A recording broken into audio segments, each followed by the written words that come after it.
Good evening आप सभी लोगों का स्वागत है आपके अपने परिवार फ्यूचर ऑनलाइन क्लासेस सोनपुर में। जैसे कि आपको पता है कि आज आपके एग्जाम S1 और S2 पेपर का हो चुका है। आप सभी लोगों का एग्जाम जो है बेहतर गया होगा। आशा करते हैं कि आपको जो है आने वाले एग्जाम भी जो है बेहतर जाएंगे। साथ ही साथ मैं आपको बता दूं कि आपको अभी हम इस क्लास में पूरे पेपर पढ़ाने वाले हैं S4, जिसमें आपको स्वयं की समझ के बारे में जानना और पढ़ना है। तो आइए मेरे साथ यहाँ पर एक एक चीजों को समझते हुए आगे बढ़ेंगे। साथ ही साथ मैं आपको बता दूं ये क्विक रिवीजन है, जहां पर आपको 1 से 1.5 घंटे के भीतर जो है आपको टोटल जो पेपर आपका S4 है वो संपूर्ण आपको चीजों को रिवाइज किया जाएगा ताकि आपको याद हो जाए और कल के एग्जाम में इससे बाहर आपको एग्जाम में सवाल कहीं नहीं बनेगा। तो यहाँ पर ध्यान दीजिएगा कि ये पेपर आपका S4 है, जहां पर आपको स्वयं की समझ के बारे में जानना और पढ़ना है। यहाँ पर ध्यान देने की बात है इकाई 1 की। तो इकाई 1 में आपको जो है एक व्यक्ति के रूप में स्वयं को समझना है, यानी एक पर्सन के रूप में अपने आप को जानने के बारे में पढ़ना है। और इसके पॉइंट 1 की बात कर लेंगे तो पॉइंट 1 में जो इंपॉर्टेंट टॉपिक है वो आपका है अपने व्यक्तित्व को समझने की जिज्ञासा, यानी पर्सनालिटी डेवलपमेंट की बात करेगा, अपने व्यक्तित्व की पहचान के बारे में बात करेगा। साथ ही साथ जो सवाल पूछेगा वो है कि मैं कौन हूं, सेल्फ बनाम ईगो के बारे में पूछेगा और अस्मिता के पहलू के बारे में सवाल जो है यहां से पूछेगा। तो आइए एक एक चीजों को समझते हुए आगे बढ़ेंगे। साथ ही साथ आपसे निवेदन करेंगे कि चैनल पर नए होंगे तो चैनल को लाइक शेयर एंड सब्सक्राइब और अधिक से अधिक बच्चों के वीडियो को शेयर कीजिएगा ताकि संपूर्ण बच्चे इस वीडियो को देखकर कल के एग्जाम में बेहतर अपना स्कोर कर सके। यहां पर ध्यान दीजिएगा, सबसे पहले आपको समझने की बात है तो वो है आपका व्यक्तित्व।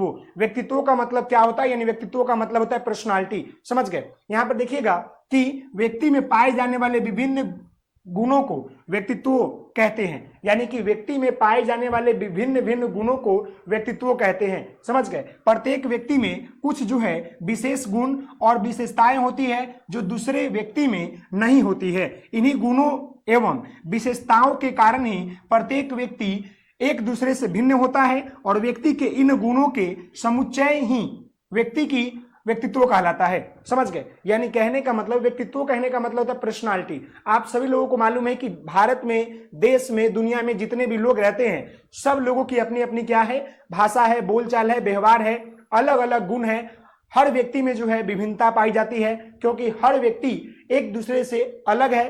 हर व्यक्ति में जो है कुछ ना कुछ खास गुण, कुछ ना कुछ खास जो है विशेषताएं और जो है विशेष गुण जो है पाई जाती है। उसी को हम लोग जो है क्या कहते हैं, व्यक्तित्व कहते हैं। उसी को क्या कहते हैं बउआ, हम जो है उसे व्यक्तित्व कहते हैं। देखिएगा, व्यक्तित्व से ही जो है व्यक्ति के आकर्षण का पता चलता है, यानी किसी व्यक्ति के व्यक्तित्व से ही पता चलता है कि वह व्यक्ति जो है कितना अच्छा है, कितना खराब है, कितना जो है बेहतर है। इसीलिए जो है व्यक्तित्व की जानकारी होना बहुत जरूरी है। व्यक्तित्व का मतलब होता है व्यक्ति के व्यवहार, गुण और साथ ही साथ उसका जो है विशेषता। हम सभी लोगों को पता है कि देश दुनिया में जितने भी लोग रहते हैं, चाहे बच्चा हो, बूढ़ा हो, महिला हो, कोई भी लोग हो, हर व्यक्ति जो है एक दूसरे से भिन्न है। हर व्यक्ति की व्यक्तित्व की क्षमता अलग अलग होती है। कोई जल्दी सीखता है, कोई जल्दी भूल जाता है, किसी की क्षमता ज्यादा है, किसी की कम है। ये सारी चीजें यहाँ पर आपको बताया गया है। समझ गए। अब हम जो है यहाँ पर विभिन्न जो है दार्शनिकों के द्वारा जो है व्यक्तित्व के ऊपर जो है क्या किया गया है, डिफिनेशन दिया गया है। इसके ऊपर हम बात करेंगे। तो यहाँ पर ध्यान देने की बात है मेरे बउआ, तो यहाँ ध्यान देने की बात है,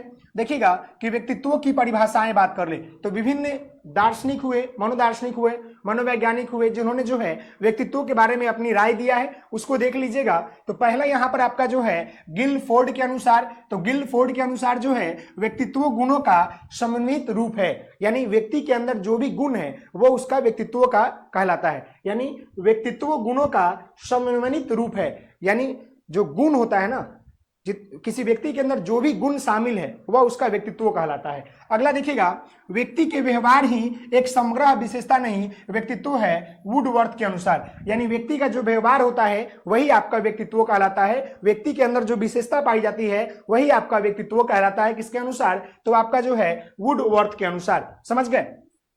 व्यक्तित्व का संबंध जो है मनुष्य के उन शारीरिक और आंतरिक वृत्तियों से है जिनके आधार पर व्यक्ति अपने वातावरण के साथ जो है समायोजित से स्थापित करता है, ऑलपोर्ट के अनुसार। समझ गए। यानी कि व्यक्तित्व का मतलब ये होता है कि व्यक्तियों का व्यवहार, एक लाइन में समझ लीजिए, साथ ही साथ व्यक्ति का वह संबंध, समझ गए, मनुष्य की उन शारीरिक और आंतरिक वृत्तियों यानी शरीर का गुण क्या है और उसके अंदर क्या जो विशेषता है, क्या गुण है, जिनके आधार पर व्यक्ति अपने वातावरण के साथ जो है सामंजस्य स्थापित करता है, यानी कि अंतःक्रिया करता है, उस समाज में रहने लायक बनता है, समाज के नियम कानून को फॉलो करता है। बस ये बातें समझ लीजिएगा कि व्यक्तित्व का मतलब होता है व्यक्ति का व्यवहार, व्यक्ति का गुण, व्यक्ति का विशेषता। क्लियर है? जी हाँ। अब हम यहां पर जो है व्यक्तित्व के विकास की अवस्था की बात करेंगे, यानी कि व्यक्तित्व का जो व्यवहार का विकास होता है वह किस किस अवस्था में होता है, इसके ऊपर हम बात करेंगे। तो यहां पर ध्यान दीजिएगा, व्यक्तित्व के विकास की अवस्था निम्न है। सबसे पहले यहां पर समझने का प्रयास कीजिएगा मेरे प्यारे बच्चों। यहां पर आपका जो है गर्भकालीन अवस्था, शैशवकालावस्था, बाल्यावस्था, किशोरावस्था, प्रौढ़ावस्था, अगर हम इसकी बात कर ले तो यह आपका 0 से लेकर जो है 9 माह होता है, या आप जो है इसको 240 दिन भी कह सकते हैं, समझ गए। साथ ही साथ शैशवावस्था को जो है 0 से लेकर आपको 2 वर्ष का समय माना जाता है। बाल्यावस्था आपका जो है 2 से लेकर बाल्यावस्था के 2 भाग हो जाता है, पूर्व एक उत्तर, एक आपका हो जाता है पूर्व बाल्यावस्था और एक आपका जो है उत्तर बाल्यावस्था। पूर्व बाल्यावस्था 2 से लेकर 6 वर्ष, समझ गए। और यहां पर आपका जो उत्तर बाल्यावस्था है, यहां पर आपका उत्तर बाल्यावस्था जो समय काल होता है मेरे प्यारे बच्चों, इसका हो जाता है 6 से लेकर आपका 11 वर्ष। ये दोनों चीज याद रखिएगा। किशोरावस्था 11 से लेकर आपका जो है 18 वर्ष माना जाता है, और प्रौढ़ावस्था आपका 18 वर्ष से जो है ऊपर का माना जाता है, ये बातें आपको क्लियर होगा, ये बातें आपको याद भी होगी, समझ गए। क्लियर है कि व्यक्तित्व का विकास की अवस्था क्या है? तो 5, ऐसे मुख्य तो 4 ही व्यवस्था है, लेकिन ऐसे प्रौढ़ावस्था, आपका जो है शैशवावस्था, गर्भकालीन अवस्था, ये सब चीजों के बारे में आपको जानना है, क्योंकि इन सभी अवस्थाओं में क्या होता है कि व्यक्ति का गुण व व्यवहार का विकास होता है, उसी को जो है व्यक्तित्व कहते हैं, ये बातें समझ गया। अब व्यक्ति के गुण की बात कर लेंगे। तो देखिए, व्यक्ति के गुण की बात कर ले तो व्यक्ति के अंदर जो है क्या है, मुख्य तौर पर जो है 5 गुण होते हैं। व्यक्ति के अंदर जो गुण होते हैं वो क्या होते हैं, मुख्य तौर पर आपके जो है 5 गुण होते हैं। पहला यहां पर देखिएगा खुलापन, समझ गए। दूसरा है चैतन्यता, बहुमुखता, समझ गए। सहमति प्रयत्न, स्नायुक्तिकृति, समझ गए। ये 5 जो है व्यक्ति के अंदर गुण होता है। मतलब व्यक्ति जो होता है खुलापन होता है, चैनत्या होता है यानी चिंतन करने वाला होता है, फिर आपका बहिमुखी होता है यानी कि एक से अधिक जो है गुण वाले व्यक्ति होते हैं, फिर आपका सहमति प्रयणता होता है, आपस में विचार सहमति होता है, साथ ही साथ स्नायुक्ति होता है यानी कि वह खुद शयन करते हैं, कुछ जो है अध्ययन करते हैं, कुछ सोचते हैं, समझते हैं। ये 5 तरह के जो है उनके अंदर क्या पाया जाता है, तो गुण पाया जाता है। किसके अंदर? तो व्यक्तित्व के अंदर। क्लियर है? अब हम जो है यहां पर बात करने वाले हैं कि मनोवैज्ञानिकों दृष्टिकोण के अनुसार जो है क्या है कि व्यक्तित्व का वर्गीकरण किया गया है, यंग ने किया है, और इसका उल्लेख जो है उन्होंने अपनी पुस्तिका साइकोलॉजिकल टाइप्स में किया है। याद रखिएगा कि जो आपका व्यक्तित्व है इसका जो मतलब वर्गीकृत किया गया है, और वर्गीकृत करने वाले जो मतलब साइकोलॉजिस्ट थे वो कौन थे, तो वो आपके यंग थे। वो कौन थे बाबू? यंग थे। इन्होंने अपनी पुस्तिका जो आपका यहाँ पर साइकोलॉजिकल टाइप्स है, इसके अंतर्गत जो है व्यक्तित्व की बात और व्यक्तित्व को वर्गीकृत किया यानी तोड़ा है। कैसे? तो यहाँ देखिएगा, यंग ने व्यक्तित्व के 3 प्रकार में बताया। अब इसके तीनों के भागों में हमारे बताएंगे। ये पूछता है, समझ गए। एक होता है आपका अंतःमुखी व्यक्तित्व, समझ गए, बहिमुखी व्यक्तित्व, और एक होता है आपका उभयमुखी व्यक्तित्व। इसको याद करने का तरीका मैं आपको बता दूं। देखिए, तीनों को याद रखिएगा, एक अंतःमुखी, बहिमुखी और उभयमुखी। अंतःमुखी व्यक्तित्व कहने का मतलब होता है जो अंदर ही अंदर, समझ गए, यानी जिसका अंदर आंतरिक व्यवहार अच्छा हो, यानी कि अंदर का व्यवहार एवं गुण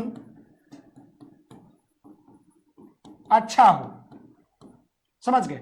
एक होता है आपका क्या, ये होता है आपका बहिमुखी, यानी दिखावा करना, बाहरी व्यवहार एवं गुण, समझ गए। और ये होता है उभयमुखी, यानी अंदर एवं बाहरी गुण एवं व्यवहार का विकास। यानी कि ये दोनों होता है। यहां पर क्या होता है बाबू आपका, यहां पर आपका दोनों होता है, समझ गए। अब यहां ध्यान दीजिएगा, सबसे पहले हम जो है बात करने वाले क्या, अंतःमुखी व्यक्तित्व की बात करेंगे, यानी इंटरनल जो है पर्सनालिटी की बात करेंगे। तो देखिएगा यहां पर क्या होता है, इंट्रोवर्ट इसको बोला जाता है। देखिएगा जिन व्यक्तियों का व्यवहार, आदतें तथा गुण जो है बाहरी रूप से प्रकट नहीं होते हैं, उनका व्यक्तित्व अंतर्मुखी, जिसको हम लोग जो है इंट्रोवर्ट होता है। यह व्यक्ति बड़ी शांत स्वभाव के होते हैं और सदा अपने ही ख्यालों में खोए होते हैं, रुचि खुद में ही होती है, इनका रुचि भी अपने आप में होता है। बस इसके नाम से याद रखिएगा कि जो आपके साइकोलॉजिस्ट थे, जिन्होंने अपने पुस्तक साइकोलॉजिस्ट टाइप में जो आपका व्यक्तित्व को 3 तरह में डिवाइड किया, वह क्या था, तो आपका अंतःमुखी व्यक्तित्व यानी कि इंट्रोवर्ट इसको बोलते हैं, जिसका क्या होता है कि व्यवहार, आदत और गुण जो है बाहर प्रकट नहीं होता, वो अंदर ही अंदर सब बढ़िया होता है। ऐसे लोग बड़ी शांत होते हैं, स्वभाव के होते हैं। साथ ही साथ मैं आपको बता दूं कि ये सदा जो है अपने आप में खोए होते हैं और इनकी रुचि जो है खुद में होती है, उसी को हम लोग क्या बोलते हैं, अंतःमुखी व्यक्तित्व बोलते हैं। ये बातें समझ में आ गया मेरे प्यारे बच्चों, ये बातें समझ में आ गई? जी है बाबू। चलिए अब हम जो है बात करने वाले हैं कि अंतर्मुखी व्यक्तित्व की विशेषता क्या होती है। इंट्रोवर्ट इसको बोलते हैं जो अपने आप में क्या होता है, खोया होता है। जैसे कि देखते होंगे कितने ऐसे लोग होते हैं, कितने ऐसे बच्चे होते हैं जो अपने काम में लीन होते हैं, अपने आप से मतलब होता है, बाहरी दुनिया से कोई लगाव नहीं, वो खुद ही अंदर अंदर खोए होते हैं और अंदर ही अंदर जो है अपने कामों को करते रहते हैं। इसके देखिए अंतर्मुखी व्यक्तित्व की विशेषता की बात कर ले, यानी इंट्रोवर्ट की बात कर ले, तो देखिएगा ऐसे लोग यहां पर पॉइंट वाइज देख लीजिएगा। मैं आपको बता दूं मेरे प्यारे बच्चे, ऐसे लोग अक्सर कम बोलते हैं। जो अंतर्मुखी वाले व्यक्ति होते हैं, जो अंदर ही अंदर जो है मतलब शांत स्वभाव के होते हैं, ऐसे लोग जो है कम बोलते हैं। दूसरा, ये लोग जो है चिंतन एवं सोच विचार बहुत करते हैं। ऐसे लोग जो है काफी सोचते हैं, काफी चिंतन करते हैं और अपने आप में खोए रहते हैं। अगला देखिएगा, तो ये लोग अच्छे लेखक होते हैं, लेकिन ये अच्छे वक्ता नहीं होते हैं। अंतर्मुखी ये केवल जो है अंदर ही अंदर जो है लिखते हैं, सोचते हैं, समझते हैं, लेकिन बोलते नहीं है, ये वक्ता नहीं होते हैं अच्छे। अगला यहां पर है, ये हंसी मजाक निंदा वो फालतू बातचीत नहीं करते हैं। यानी जो आपका इंट्रोवर्ट लोग होते हैं, जो अंतर्मुखी वाले व्यक्तित्व वाले लोग होते हैं, जो अंदर ही अंदर जो है काम करते हैं, शांति रहते हैं, तो ऐसे लोग जो है ज्यादा इधर उधर बात नहीं करते हैं, ज्यादा जो है फालतू की बातचीत नहीं करते हैं। फिर आपका देखिएगा तो यहाँ पर है, ये अध्ययनशील एवं मननशील होते हैं। यानी ऐसे लोग जो होते हैं काफी अध्ययन करते हैं, काफी जो है मनन करते हैं, चिंतन करते हैं, गहन चिंतन करते हैं। समझ गए? यहां तक किन्हीं बच्चों को दिक्कत तो नहीं है ना मेरे प्यारे बच्चों? जी हाँ। अगला देखिएगा कि इनका व्यवहार जो है आज्ञाकारी होता है। यानी ऐसा लोग जो होता है काफी आज्ञाकारी होते हैं, काफी शांत प्रकृति के होते हैं, एक दूसरे की भावनाओं को समझते हैं, एक दूसरे की आदर सम्मान करते हैं। अगला यहां देखिएगा, ये व्यक्तित्व शीघ्र घबराने वाले होते हैं। यानी ऐसे व्यक्ति जो इंट्रोवर्ट होते हैं, जो अंतर्मुखी वाले व्यक्तित्व वाले लोग होते हैं ना, काफी जल्दी घबरा जाते हैं। यानी जो शांत स्वभाव वाले बच्चे होते हैं, अगर उन पर कुछ ब्लेम कीजिएगा, रोना शुरू कर देंगे, घबरा जाएंगे। समझ गए? ये अपने कर्तव्यों के प्रति सत्यनिष्ठ होते हैं। यानी ये लोग जो होते हैं क्या होते हैं कि अपने कर्तव्य के प्रति जो है सत्यनिष्ठ होते हैं, यानी कि उस पर नियम पूर्वक काम करते हैं, अपने फीलिंग सीमित रखते हैं। यानी ऐसे लोग जो होते हैं इंट्रोवर्ट वाले लोग, वो अपने फीलिंग को, अपने हाव भाव स्वभाव को अंदर रखते हैं, किसी के सामने प्रकट नहीं करते हैं। समझ गए? फिर यहां पर देखिएगा, ये लोग भविष्य में वैज्ञानिक, ऐसे लोग जो है क्या बनते हैं, भविष्य में वैज्ञानिक बनते हैं, दार्शनिक बनते हैं, रिसर्चर्स बनते हैं, लेखक आदि बनते हैं। क्योंकि ये शांत लोग हैं, अधिक गहन करते हैं, अधिक जो है मनन चिंतन करते हैं, तो ऐसे लोग जो है लेखक, साइंटिस्ट, आपके जो है वैज्ञानिक इत्यादि बनते हैं। तो ये किसके बारे में विशेषता था? ये सब जो है आपके अंतर्मुखी के विशेषता था। ये क्या था बाबू? तो आपके जो है अंतर्मुखी व्यक्तित्व, अंतर्मुखी व्यक्तित्व की, ये आपकी क्या है, अंतर्मुखी व्यक्तित्व की बाबू, ये क्या है, तो ये आपकी विशेषता है। ये क्या है बाबू? आपकी अंतर्मुखी व्यक्तित्व की विशेषता है। यानी इंट्रोवर्ट इसको बोलते हैं, जो व्यक्ति, जो बच्चा, जो लोग अपने आप में खोए होते हैं। ऐसे लोग काफी तेज होते हैं, तरार होते हैं, खाली इनमें एक कमी होता है कि ज्यादातर लोगों से बातचीत नहीं कर पाते हैं। ये अकेला रहना पसंद करते हैं, अपने कामों में लीन रहते हैं और अधिक गहन प्रक्रिया चिंतन करते हैं। और ऐसे लोग आगे चल के साइंटिस्ट, आपके जो है दार्शनिक, लेखक इत्यादि चीज बनते हैं। अब हम जो है बहिमुखी की बात करेंगे मेरे प्यारे बच्चे कि बहिमुखी, देखिए दूसरा, अब यहां पर हम बहिमुखी की बात कर ले, ये दूसरा आपका आ चुका है। दूसरा जो है व्यक्तित्व के जो है प्रकार है, जो कि यंग ने अपने पुस्तक में लिखा है, किसके, साइकोलॉजिकल टाइप में। समझ गए? उन्होंने बताया है कि व्यक्तित्व को 3 जो है वर्गीकृत किया गया है भागों में। पहला आपका मैंने आपको बता दिया इंट्रोवर्ट। अब हम यहां पर बात करने वाले हैं आपका बहिमुखी, जो बाहरी होते हैं। समझ गए? क्या देखिएगा, बहिमुखी व्यक्तित्व के व्यक्ति की सोच बाहरी दुनिया में,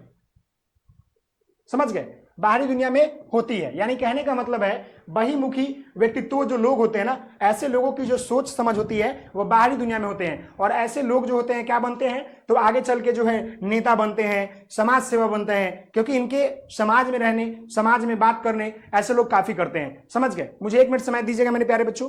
जी हाँ,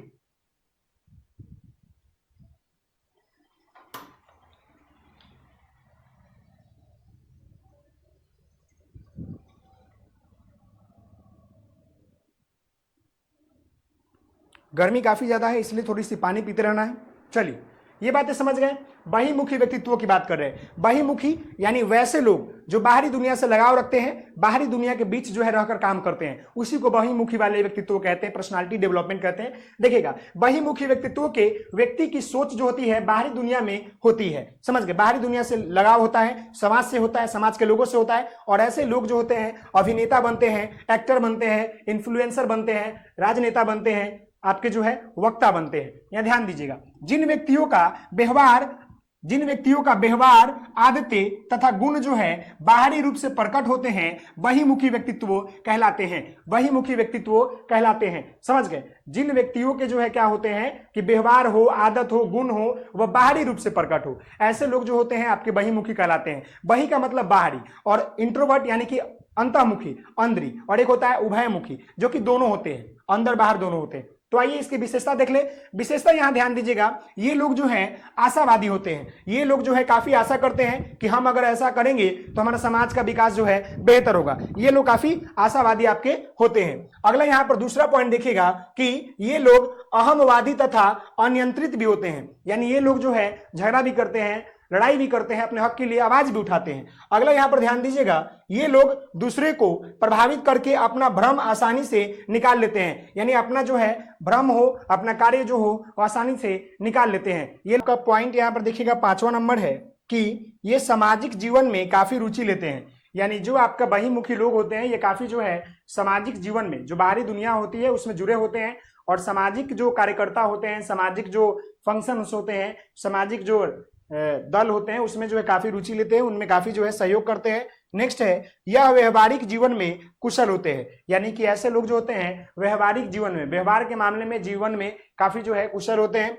फिर आपका है कि इस प्रकार के व्यक्ति जो होते हैं भविष्य में क्या बनते हैं, तो आपका व्यापारी बनते हैं, राजनीतिक नेता बनते हैं, फिर आपका अभिनेता बनते हैं, और खिलाड़ी बनते हैं, आदि बनते हैं। यानी ऐसे लोग जो होते हैं जो बहिमुखी होते हैं, बाहरी दिखावा करते हैं। तो वैसे देखिएगा व्यापारी भी आपको बाहरी दिखावा करते नजर आएगा, राजनेता को देखिए वो भी बाहरी दिखावा करता है, अभिनेता को देखिए वो भी दिखावा करता है, खिलाड़ी को देखिए वो भी दिखावा करता है। तो ये सब क्या है, जो कि बाहरी दुनिया यानी कि व्यक्ति की जो मतलब व्यवहार होता है, आदत होता है, गुण होता है, वो बाहरी रूप से प्रकट करते हैं। क्या हमारे अंदर क्या गुण है उसको हम बाहरी रूप से प्रकट कर रहे हैं। तो ये आपका क्या होता है, बहिमुखी आपके अंतर्गत आते हैं। अब हम आगे बढ़ते हैं और अब हम यहाँ पर जो है उभयमुखी व्यक्तित्व की बात करेंगे। तो यहाँ पर ध्यान दीजिएगा बउआ, यहाँ पर ध्यान दीजिएगा, यहाँ पर हम जो है 3rd नंबर बात कर रहे हैं, उभयमुखी व्यक्तित्व की बात कर रहे हैं। आपका तीसरा प्रकार है यंग के जो है साइकोलॉजिस्ट ऑफ टाइप में बताया गया है। देखिएगा बहुत कम ही लोग इस प्रकार के होते हैं जो पूरी तरीके से जो है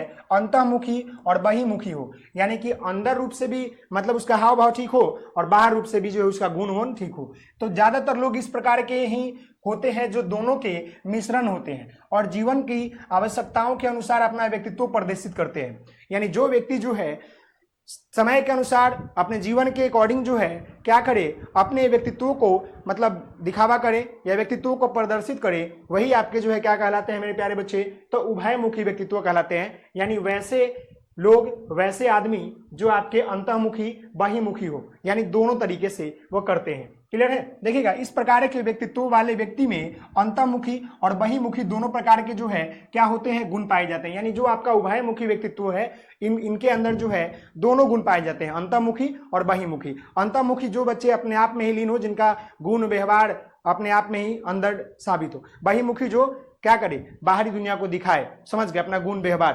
तो ये दोनों का मिश्रण होता है। आगे देखिएगा, उभयमुखी लोग जो होते हैं अंतर्मुखी गुणों को भी जो है विचार में ला सकते हैं और बहिर्मुखी गुणों को भी जो है दे सकते हैं स्थान, समझ गए। जैसे कि रूप एक व्यक्ति अच्छे लेखक, समझ गए, जैसे कि रूप जो है एक अच्छे लेखक के साथ साथ अच्छा काम हो सकता है, यानी रूप, जैसे कि रूप एक व्यक्ति अच्छे लेखक के साथ साथ अच्छा कैमरामैन हो सकता है या कुछ भी हो सकता है, यानी दोनों दिखावा कर सकता है। वही यहाँ पर एग्जांपल दिया, शायद टाइपिंग एरर है। चलिए देखिएगा, अपने व्यक्तित्व को समझने की जिज्ञासा। अब हम यहाँ पर बात करने वाले हैं अपने व्यक्तित्व को समझने की जिज्ञासा कि मैं कौन हूँ, आखिर इसको जानना बहुत जरूरी है। ये काफी आपका एक इंपॉर्टेंट पॉइंट है। देखिएगा, अपने व्यक्तित्व को समझने की जिज्ञासा की बात कर ले तो इसके बारे में समझिएगा आखिर इसका मतलब क्या है। तो इसका मतलब क्या है वो हम आपको बताएंगे। अपने व्यक्तित्व को समझने की जिज्ञासा यानी कि अपने अंदर जो हमारा गुण है, जो कमजोर पक्ष है, जो हमारा मजबूत पक्ष है, इसको समझने का जो है क्या करेंगे, मतलब जिज्ञासा, यानी जानने की, मतलब जागरूक होना, जानने की प्रयास करना कि हमारे अंदर क्या क्या जिज्ञासाएं हैं, हमारे अंदर क्या क्या जो है मतलब क्षमता है, कमजोरी है, मजबूत पक्ष है। तो यहाँ ध्यान दीजिएगा, किसी भी व्यक्ति को अपने व्यक्तित्व के प्रति समझ विकसित करने के लिए यह आवश्यक है कि वो खुद से प्रश्न करे कि मैं कौन हूं। यदि 4 व्यक्तियों में अपने व्यक्तित्व क्षमता का ज्ञात होता है तो उसमें जीवन की कठिनाइयां सामना करने में आत्मविश्वास विकसित होता है और जीवन के कठिन परिस्थितियों में भी जो है शांत एवं जो है सहज होता है। यानी कहने का मतलब है कि अपने व्यक्तित्व को समझने का जिज्ञासा यानी अपने आप को जानने का प्रयास करना। इसका मतलब क्या होता है ये जान लीजिए, अपने आप को जानने का प्रयास एवं कोशिश करना कि मैं कौन हूं। और इस प्रश्न का आंसर आपको लिखना पड़ेगा एग्जाम में, और इसका बहुत सारा आंसर हो सकता है। मैं ईश्वर के द्वारा भेजा हुआ दूत हूं, मैं बारिश की बूंदे हूं, मैं झरना की धारा की नदी हूं, जल हूं, इस तरह के बहुत सारे होते हैं। मैं फल पर लटका हुआ मतलब कीड़ हूं, कीटा हूं, कुछ भी बोल सकते हैं आप। और इसको आपको डिफाइन करना, अपने व्यक्तित्व को पहचानना है, अपने बारे में जानने का प्रयास करना। कभी आपने मिरर के सामने गए और कभी आपने ऐना के सामने जाकर कभी पूछा कि मैं कौन हूं। मुझे लगता है कि मैं ईश्वर के द्वारा मतलब भेजा गया धरती पर एक जो है प्राणी हूं या एक जो है मतलब आत्मा हूं, ऐसे हम कह सकते हैं। तो यहां पर ध्यान दीजिएगा, जब कोई व्यक्ति अपने व्यक्तित्व को समझने के लिए जिज्ञासु प्रकट करता है कि वह कौन है, इसके बहुत सारे जो है जवाब हो सकते हैं। इसका बहुत सारा जवाब हो सकता है। कारण क्या है कि हर लोगों की अपनी अपनी सोच समझने की क्षमता है, हर लोगों का व्यक्तित्व जो है अलग अलग है, एक दूसरे का सहयोग नहीं कर सकते, हर लोग जो है अलग अलग है हर चीज में। किसी को हिंदी नहीं आता तो किसी को इंग्लिश नहीं आता, किसी को जो है बोलने नहीं आता तो किसी को सुनने नहीं आता। ऐसे बहुत सारी कठिनाई, ऐसी समस्या है और ऐसे बहुत सारी जो है विविधता देखने को हमारे क्षेत्र में मिलता है, हमारे दिमाग में मिलता है। यहां पर देखिए बहुत सारे पॉइंट लिखा गया है। पहला, एक नई सृष्टि हूं, यानी मैं कौन हूं, इसका जवाब है, देखिए मैं कौन हूं, इसका जवाब दिया है कि मैं कौन हूं। यहां पर ध्यान दीजिए, मैं कौन हूं, इसका जवाब दिया गया है कि मैं कौन हूं, तो एक नई जो है सृष्टि हूं। फिर है, मैं परमेश्वर का मित्र हूं। कौन? मैं, मतलब मैं अपने स्तर से बता रहा हूं, ऐसे आप बहुत सारी चीजें लिख सकते हैं। मैं परमेश्वर का संतान हूं, मैं स्वर्ग का नागरिक हूं। फिर है, मैं इस मृत्यु लोक में भगवान के द्वारा भेजा गया एक छोटी सी आत्मा हूं। ये सारी पॉइंटें आप लिख सकते हैं इसका, और ऐसे इसका बहुत सारा है। यहां पर आप ये भी लिख सकते हैं कि मैं बारिश के बूंदे हूं, मैं वर्षा की बूंद हूं। तो आपको इसके बारे में बताना पड़ेगा, थोड़ा डिफाइन करना पड़ेगा कि आखिर कैसे। मैं नई सृष्टि हूं, नई सृष्टि कहने का मतलब है कि भगवान ने हमें बनाकर भेजा है, एक नई सृष्टि हूं। भगवान ने मुझे हर चीज दिया है, हर वो क्षमता दिया है ताकि हम इस धरती पर आके सर्वाइव कर सके। तो इसके अकॉर्डिंग आपको डिफिनेशन करना पड़ेगा। चलिए देखिए, अब मैं आगे बढ़ता हूं और इसी सवाल के उत्तर के ऊपर बात करेंगे। और ये हमारा सवाल रहा मेरे प्यारे बच्चे, यही हमारा सवाल है। और आपके एग्जाम में ये सवाल आएगा ही आएगा कि मैं कौन हूं। ये मैं कौन हूं, इसका जवाब आपको देना है, समझ गए? मैं कौन हूं, इसका जवाब देना है। आइए यहां पर समझने का प्रयास करते हैं। अभी मैंने 5 एग्जाम्पल बताया कि मैं ईश्वर के द्वारा भेजा गया संतान हूं, दूत हूं। देखिएगा, मनुष्य के जन्म के साथ ही विभिन्न संबंधों में यह भ्रम हो जाता है कि मैं कौन हूं। समझ गए। जब जन्म लेता है मनुष्य तो उसके बाद ही उसे पता चलता है कि आखिर मैं कौन हूं। तो देखिएगा यह जिज्ञासा यौगिक है। शरीर एक प्रकार से वस्त्र की भांति है। यह शरीर छूटा, मतलब कहने का मतलब जो हमारा शरीर है क्या है, एक कपड़ा की भांति है। यह का जैसे कि जिस प्रकार हम जो है कपड़ा को 2 दिन 3 दिन पहनने के बाद मतलब उतार देते हैं, उसी प्रकार हमारा शरीर भी जो है क्या है कि एक जो है वस्त्र है। आज यह शरीर में प्रवेश कर गया आत्मा तो यह शरीर हो गया, कल यह शरीर छोड़ देगा किसी और शरीर में प्रवेश करेगा। वही बात यहां पर कहा गया है। देखिएगा कि यह जिज्ञासा यौगिक है, यानी जानने योगिक है कि आखिर मैं कौन हूं। तो देखिएगा शरीर एक प्रकार से वस्त्र की भांति है। यह शरीर छूटा, दूसरा पुनः मिल गया। यही ना होता है, आत्मा भी क्या है कि एक शरीर से निकलता है दूसरे में प्रवेश कर जाता है। यहां ध्यान दीजिएगा, मृत्यु के उपरांत मनुष्य का शरीर जो है ब्रह्मांड में विलीन हो जाता है। आप जानते हैं कि अगर कोई व्यक्ति मरता है तो उस व्यक्ति का जो मतलब आत्मा होता है या शरीर जो होता है इस ब्रह्मांड में जो है क्या होता है तो लुप्त हो जाता है, विलुप्त हो जाता है, 5 तत्वों में मिल जाता है। आगे देखिएगा, अतः यह प्रश्न जयों का तयों हूं कि मैं कौन हूं। आखिर आज तक जो है इसका आंसर जो है कितने दार्शनिक हुए लेकिन सच में इसका जवाब जो है नहीं मिल पाया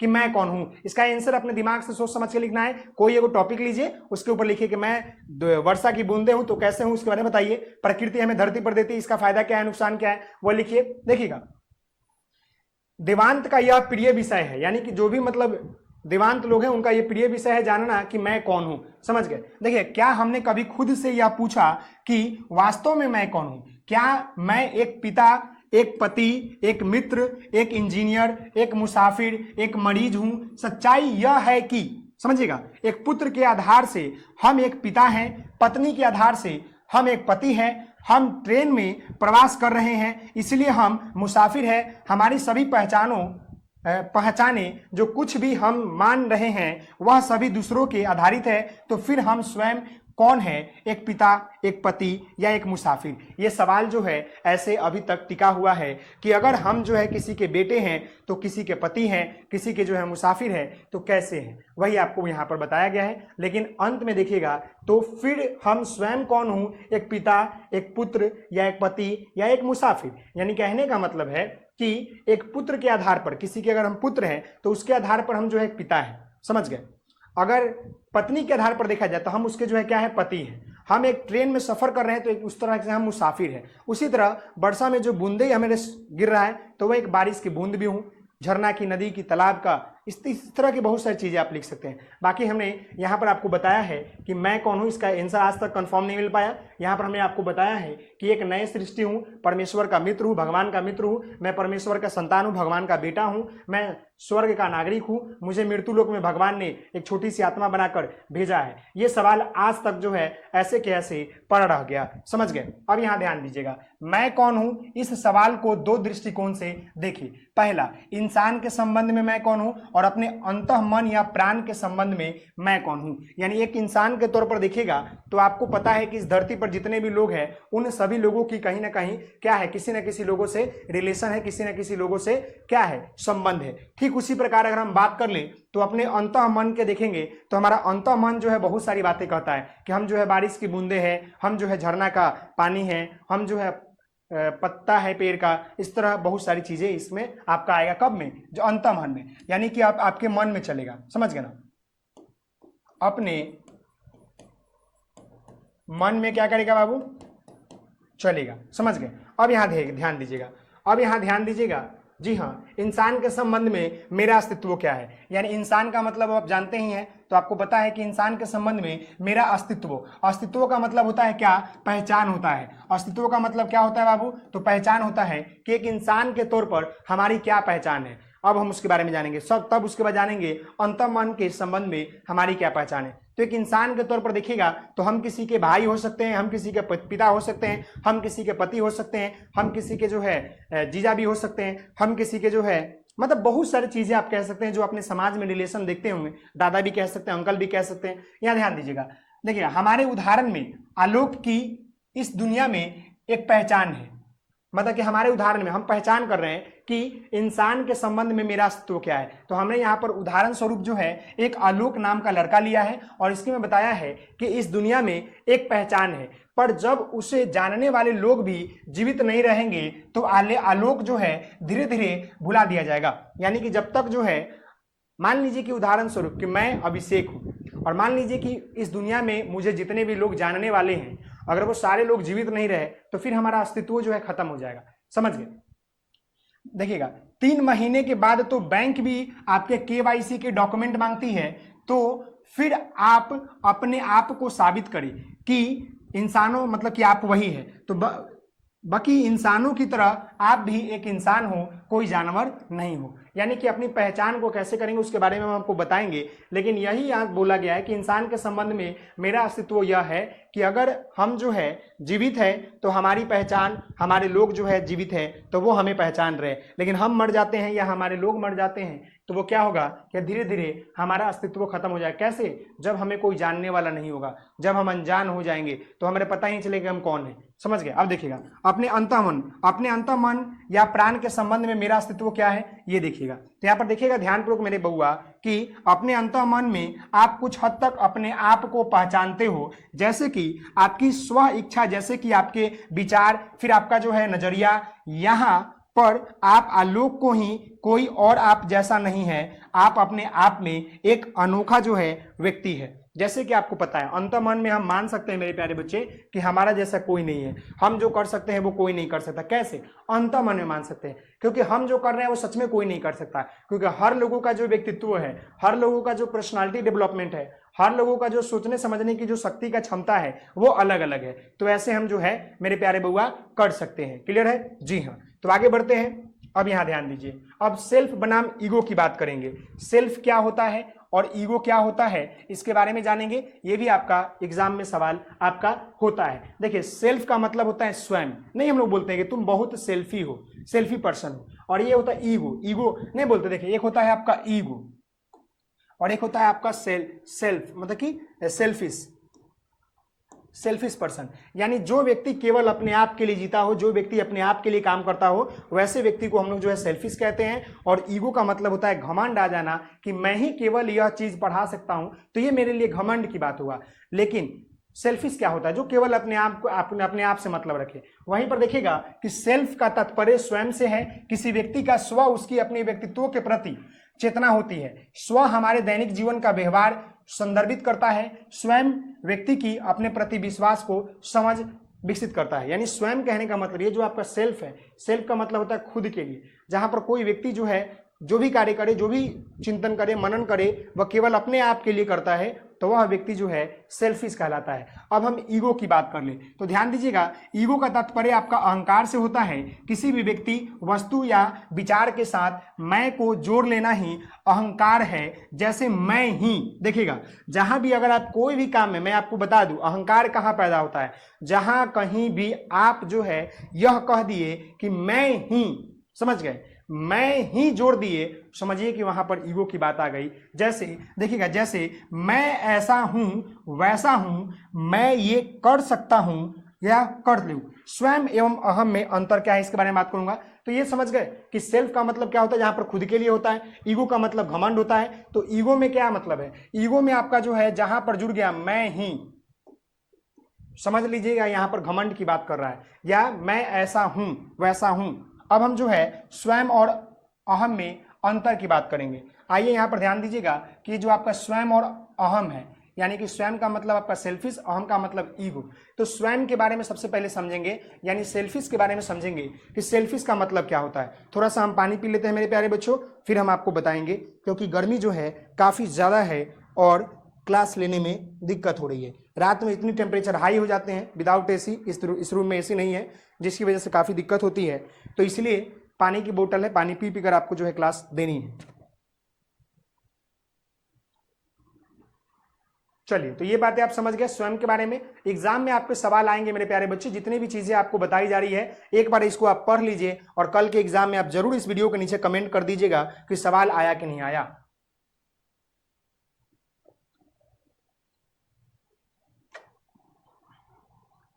चलिए फिर आगे बढ़ते हैं। यहाँ ध्यान दीजिए, अब स्वयं के बारे में बात कर रहा है तो स्वयं के जो है हम यहाँ पर बात करने वाले हैं कि अंतर क्या है। तो स्वयं के बारे में सबसे पहले समझेंगे। तो देखिएगा, स्वयं व्यक्ति में आत्मविश्वास का सृजन करती है, यानी स्वयं जो है व्यक्ति के अंदर आत्मविश्वास लाता है, समझ गए, कॉन्फिडेंस लाता है। स्वयं सकारात्मक भावनाओं से जुड़ा होता है, यानी जो स्वयं होता है वो क्या होता है आपका, तो आपका पॉजिटिव थिंकिंग होता है। स्वयं जो होता है क्या होता है बाबू, आपका पॉजिटिव थिंकिंग होता है। स्वयं यानी खुद के लिए सोचता है, अच्छी बात है, हर व्यक्ति अपने आप के लिए सोचता है, यहाँ पर घमंड की बात नहीं है, यहाँ पर अपने विकास, अपने आगे बढ़ने की बात है, तो ये बहुत अच्छी बात है, समझ गए। अब यहाँ देखिएगा, स्वयं व्यक्ति को सुसंस्कृति सामाजिक अंतःक्रिया की स्थिति में कोई व्यक्ति स्वयं के बारे में जैसा सोचता है उसी को आत्म स्व या स्वयं कहते हैं, यानी कि स्वयं जो है व्यक्ति को सुसंस्कृत बनाता है, सुसंस्कृति बनाता है, यानी स्वयं क्या होता है, व्यक्ति को सांस्कृतिक बनाता है। अब हम यहाँ पर अहम की बात करेंगे। तो अहम क्या होता है, अहम का मतलब जो होता है मेरे बउआ, यहाँ पर आपका घमंड होता है। अहम का मतलब क्या होता है बाबू, आपका घमंड होता है। तो अहम का मतलब देख लीजिए, इसको ईगो बोलते हैं। पहला, अहम जो है व्यक्ति को संकीर्ण मानसिक का सृजन करता है, यानी संकीर्ण यानी कि नेगेटिव,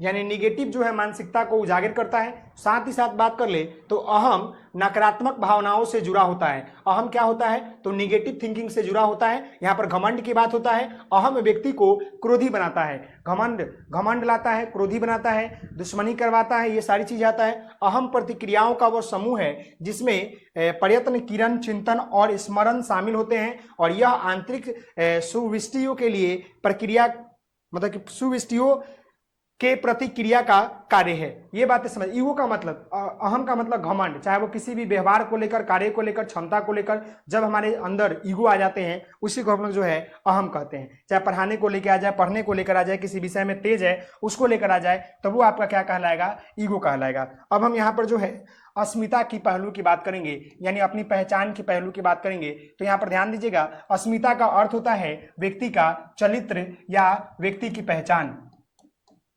व्यक्ति की, अब व्यक्ति का जो पहचान होता है वो व्यक्ति के जो है व्यक्तित्व, यानी व्यक्ति के चरित्र और व्यक्ति के गुण और व्यक्ति के जो है व्यवहार से होता है। तो यहाँ ध्यान दीजिएगा, किसी व्यक्ति का व्यवहार कैसा है, उसके बया गुण, मतलब कि बया गुण क्या, मतलब कि उसके अंदर क्या गुण है, क्या अवगुण है, उसके विचार कैसे हैं, यह सभी पहलू मिलकर अस्मिता का निर्माण करती है। यानी किसी व्यक्ति का क्या गुण है, क्या अवगुण है, क्या उसके अंतर्गत जो है मतलब विचार है, कैसा उनका चरित्र है, कैसा उनका जो है पहचान है, ये सब जो है उनकी पहचान करवाता है, निर्माण करवाता है। देखिएगा, व्यक्ति एक समुदाय अस्मिता को प्राप्त करने के लिए संघर्ष तय करता है।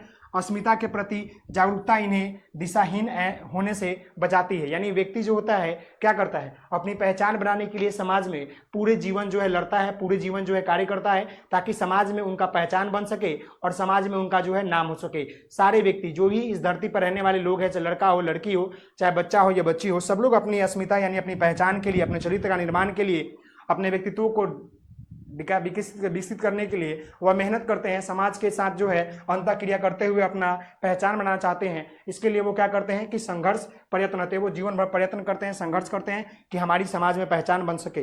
देखिएगा, आधुनिक युग में व्यक्ति को अस्मिता प्राप्ति के संघर्ष करना पड़ रहा है। आज के समय में अस्मिता के प्रश्न अधिक उलझे हुए हैं तथा उनको प्राप्त करना कठिन हो गया है। आज के समय में अगर आपको अपना क्या करना है, पहलू, अपना चरित्र को दिखाना है, अपना नाम कमाना है, अपना अस्मिता को स्थापित करना है, तो ये कठिन विषय हो चुका है। आज के समय में अपने आप को स्टेब्लिश करना, आज के समय में अपने आप को अस्मिता की प्राप्ति के संघर्ष करना पड़ रहा है। आज के समय में अस्मिता के प्रश्न जो है काफी उलझे हुए हैं, इसलिए जो है काफी मेहनत लग रहे हैं।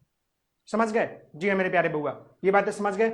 अब देखिएगा, आगे बढ़ते हैं और आगे यहाँ पर देखिएगा, समझने का प्रयास कीजिएगा। यहाँ पर ध्यान देने की बात है मेरे प्यारे बच्चों, कोई भी व्यक्ति अपने समाज और समुदाय के बीच सुरक्षित एवं समान जीवन जीना चाहता है, सम्मानजनक जीवन जीना चाहता है। व्यक्ति के व्यवहार की, जीवन शैली की, सोच की प्रधानता होती है। अगर कोई व्यक्ति हमारे समाज में रह रहा है तो उसका व्यवहार क्या है, उसका जीवन का शैली क्या है, उसका सोच क्या है, उसकी प्रधानता हम लोग देते हैं और उसी के आधार पर जो है उस व्यक्ति की पहचान की जाती है। जैसे अगर आपके समाज में कोई अगर व्यक्ति जो है अच्छा काम किया होगा तो लोग उसके कार्यों के, उसके विचार से, उसके भाव से उसे हमेशा याद करते होंगे, उसकी हमेशा पहचान गाँव में बनी रहती है।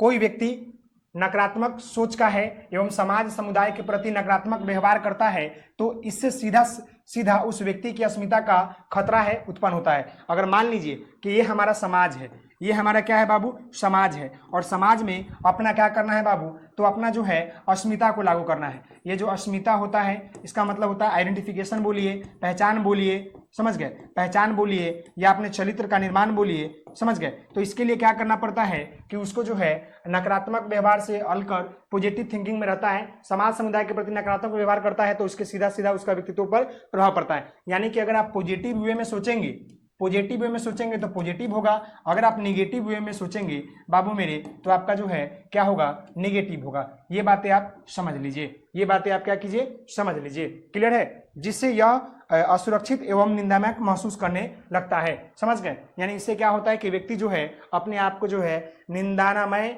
महसूस करने लगता है, असुरक्षित महसूस करने लगता है। अब मान लीजिए कि समाज में आप रह रहे हैं और समाज में आपकी पहचाने ना हो और समाज में आपकी इज्जत ना हो, आपकी इज्जत ना हो, तो क्या आप अच्छे तरीके से रह पाएंगे? नहीं रह पाएंगे। वही बात है कि अगर आप जो है समाज में अपनी पहचान को स्टेब्लिश नहीं कर पाते हैं तो फिर आपको हमेशा जो है हीन भावना नजर आएगा। क्लियर है? यहाँ तक कि बच्चों को दिक्कत नहीं है मेरे प्यारे बच्चों, यहाँ तक कि बच्चों को दिक्कत नहीं ना है? जी है बाबू। चलिए आगे बढ़ते हैं और आगे समझते हैं। तो यहाँ पर देखिएगा, यहाँ पर जो है अस्मिता के पहलू की बात कर ले तो अस्मिता की पहलू की बात कर रहे हैं मेरे प्यारे बच्चे। तो अस्मिता का प्रयोग जो है वर्तमान में दो रूप से होता है। पहला आपका सामाजिक अस्मिता और व्यक्तित्व अस्मिता। ये इसके नाम से ही पता चल जाएगा। सामाजिक अस्मिता कहने का मतलब होता है समाज में पहचान। क्या होता है? समाज में पहचान बनाना। वही होता है व्यक्तित्व अस्मिता, यानी कि व्यक्ति के तौर पर, व्यक्ति के तौर पर गुण, व्यवहार, चरित्र आदि की पहचान करना। अब यहाँ पर समझिए, देखिए अब यहाँ पर सबसे पहले हम जो है क्या समझेंगे, सामाजिक, और फिर हम जानेंगे व्यक्तित्व अस्मिता। अब यहाँ पर सामाजिक अस्मिता से तात्पर्य क्या है वो समझिए। सामाजिक अस्मिता से हमारा तात्पर्य जो है व्यक्ति का स्वयं के प्रति उस समझ से है जिसके जरिए वह अपने को समूह के एक सदस्य के रूप में समझता हो। और टफल मतलब कि 1919 ने प्रस्तावित किया कि वह समूह कोई सामाजिक वर्ग, परिवार, क्रिकेट टीम इत्यादि हो सकता है जिसमें शामिल होने पर गर्व की अनुभूति हो। यानी कि आपका सामाजिक अस्मिता क्या होता है कि समाज में अपने आप को जो है क्या करना, पहचान बनाना, चाहे वो अपना पढ़ाई लिखाई करके, चाहे वो सही कार्य करके, चाहे वो नेता बनकर, क्रिकेटर बनकर, इत्यादि चीज बनकर जो है समाज में अपनी पहचान स्टेब्लिश कर सकते हैं। साथ ही साथ जो है आप समाज के मतलब कार्यों को बेहतर कर सकते हैं। ये हो गया। अब हम यहाँ पर व्यक्तित्व अस्मिता की पहचान के बारे में बात करेंगे, तो यहाँ पर ध्यान दीजिएगा। देखिए अब यहाँ पर क्या है आपका कि व्यक्तित्व अस्मिता से तात्पर्य क्या है समझिएगा। तो व्यक्तित्व अस्मिता से हमारा आशय यह है कि उस विशिष्ट अस्मिता से है जो समय के प्रवाह के बावजूद स्थिर रहता है। मतलब यह कि किसी व्यक्ति के बारे में कुछ आवश्यक एवं प्राप्त दशाओं में यह कहा जाए कि यह वही व्यक्ति है जो उस समय में था। यानी कहने का मतलब है कि अगर आपका व्यवहार, आपका गुण, आपका दोष अच्छा हो तो आपकी चर्चा हर जगह होगी, आपका व्यक्तित्व जो अस्मिता है वो काफी बेहतर होगा। लेकिन अगर आप बेहतर नहीं कर पाएंगे तो फिर आपका निगेटिव वे में जाएगा और फिर वहां पर आपकी पहचान जो है खराब हो जाएगी। समझ गए? अस्मिता का निर्माण कैसे होता है समझिएगा। तो अस्मिता का निर्माण जो है आंतरिक अस्मिता और बाहरी अस्मिता के ऊपर होता है। तो यहाँ देखिएगा, पहला हम जो है बाहरी अस्मिता की बात करेंगे। यानी आंतरिक अस्मिता कोई व्यक्ति के किस प्रकार का व्यवहार करता है, अभी ऊपर हमने बताया, कैसा सोचता है, उसके विचार कैसे हैं, यह पूर्ण रूप से स्वयं उनके ऊपर निर्भर करता है तथा इसी सोच से व्यक्ति की अस्मिता विश्वास होता है। समझ गए? ये आपका क्या हो गया? तो ये आपकी बाहरी अस्मिता हो गया। समझ गए? अब यहां पर ध्यान दीजिएगा, ये आपका दो प्रकार का होता है।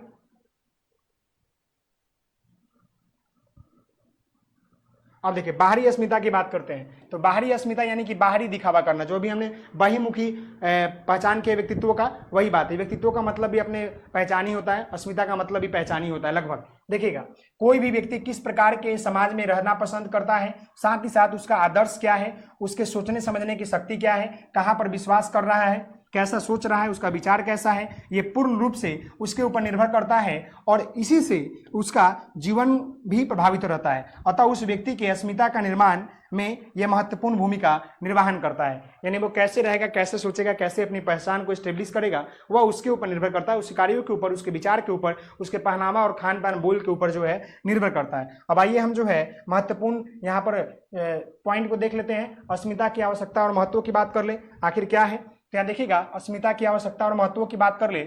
सबसे पहले यहाँ पर है, अस्मिता एक ऐसी अवधारणा है जिसके माध्यम से व्यक्ति स्वयं की पहचान बनाता है। यानी अस्मिता का मतलब होता है पहचान, अपना व्यवहार इत्यादि को स्टेब्लिश करना। तो अस्मिता एक ऐसी जो है क्या है, अवधारणा है जिसके माध्यम से व्यक्ति जो है स्वयं की पहचान बनाता है। अगला है, इसी के माध्यम से व्यक्ति अपने जीवन से कर्ता जुड़े अन्य लोगों की पहचान जो है वह करवाता है। यानी इसी के माध्यम से जो है व्यक्ति अपनी पहचान और जीवन में जुड़े लोगों की भी पहचान करवाता है। कोई व्यक्ति किस प्रकार का है, हम अस्मिता के माध्यम से समझ पाते हैं। यानी कि अस्मिता का मतलब कि उसकी पहचान, उसका दिखावा, उसका बोलचाल, उसके माध्यम से जो है हम पहचान लेते हैं कि वह व्यक्ति किस प्रकार का है, कैसा है। आगे देखिएगा, अस्मिता से ही जो है किसी व्यक्ति का सामाजिक सांस्कृतिक पृष्ठभूमि की पहचान होती है। यानी अस्मिता से ही जो है किसी व्यक्ति की सामाजिक सांस्कृतिक और इसके जो है पृष्ठभूमि की पहचान होती है कि उस व्यक्ति की पहचान क्या है, उस व्यक्ति की जो है धार्मिक, सांस्कृतिक, सामाजिक इतिहास क्या है।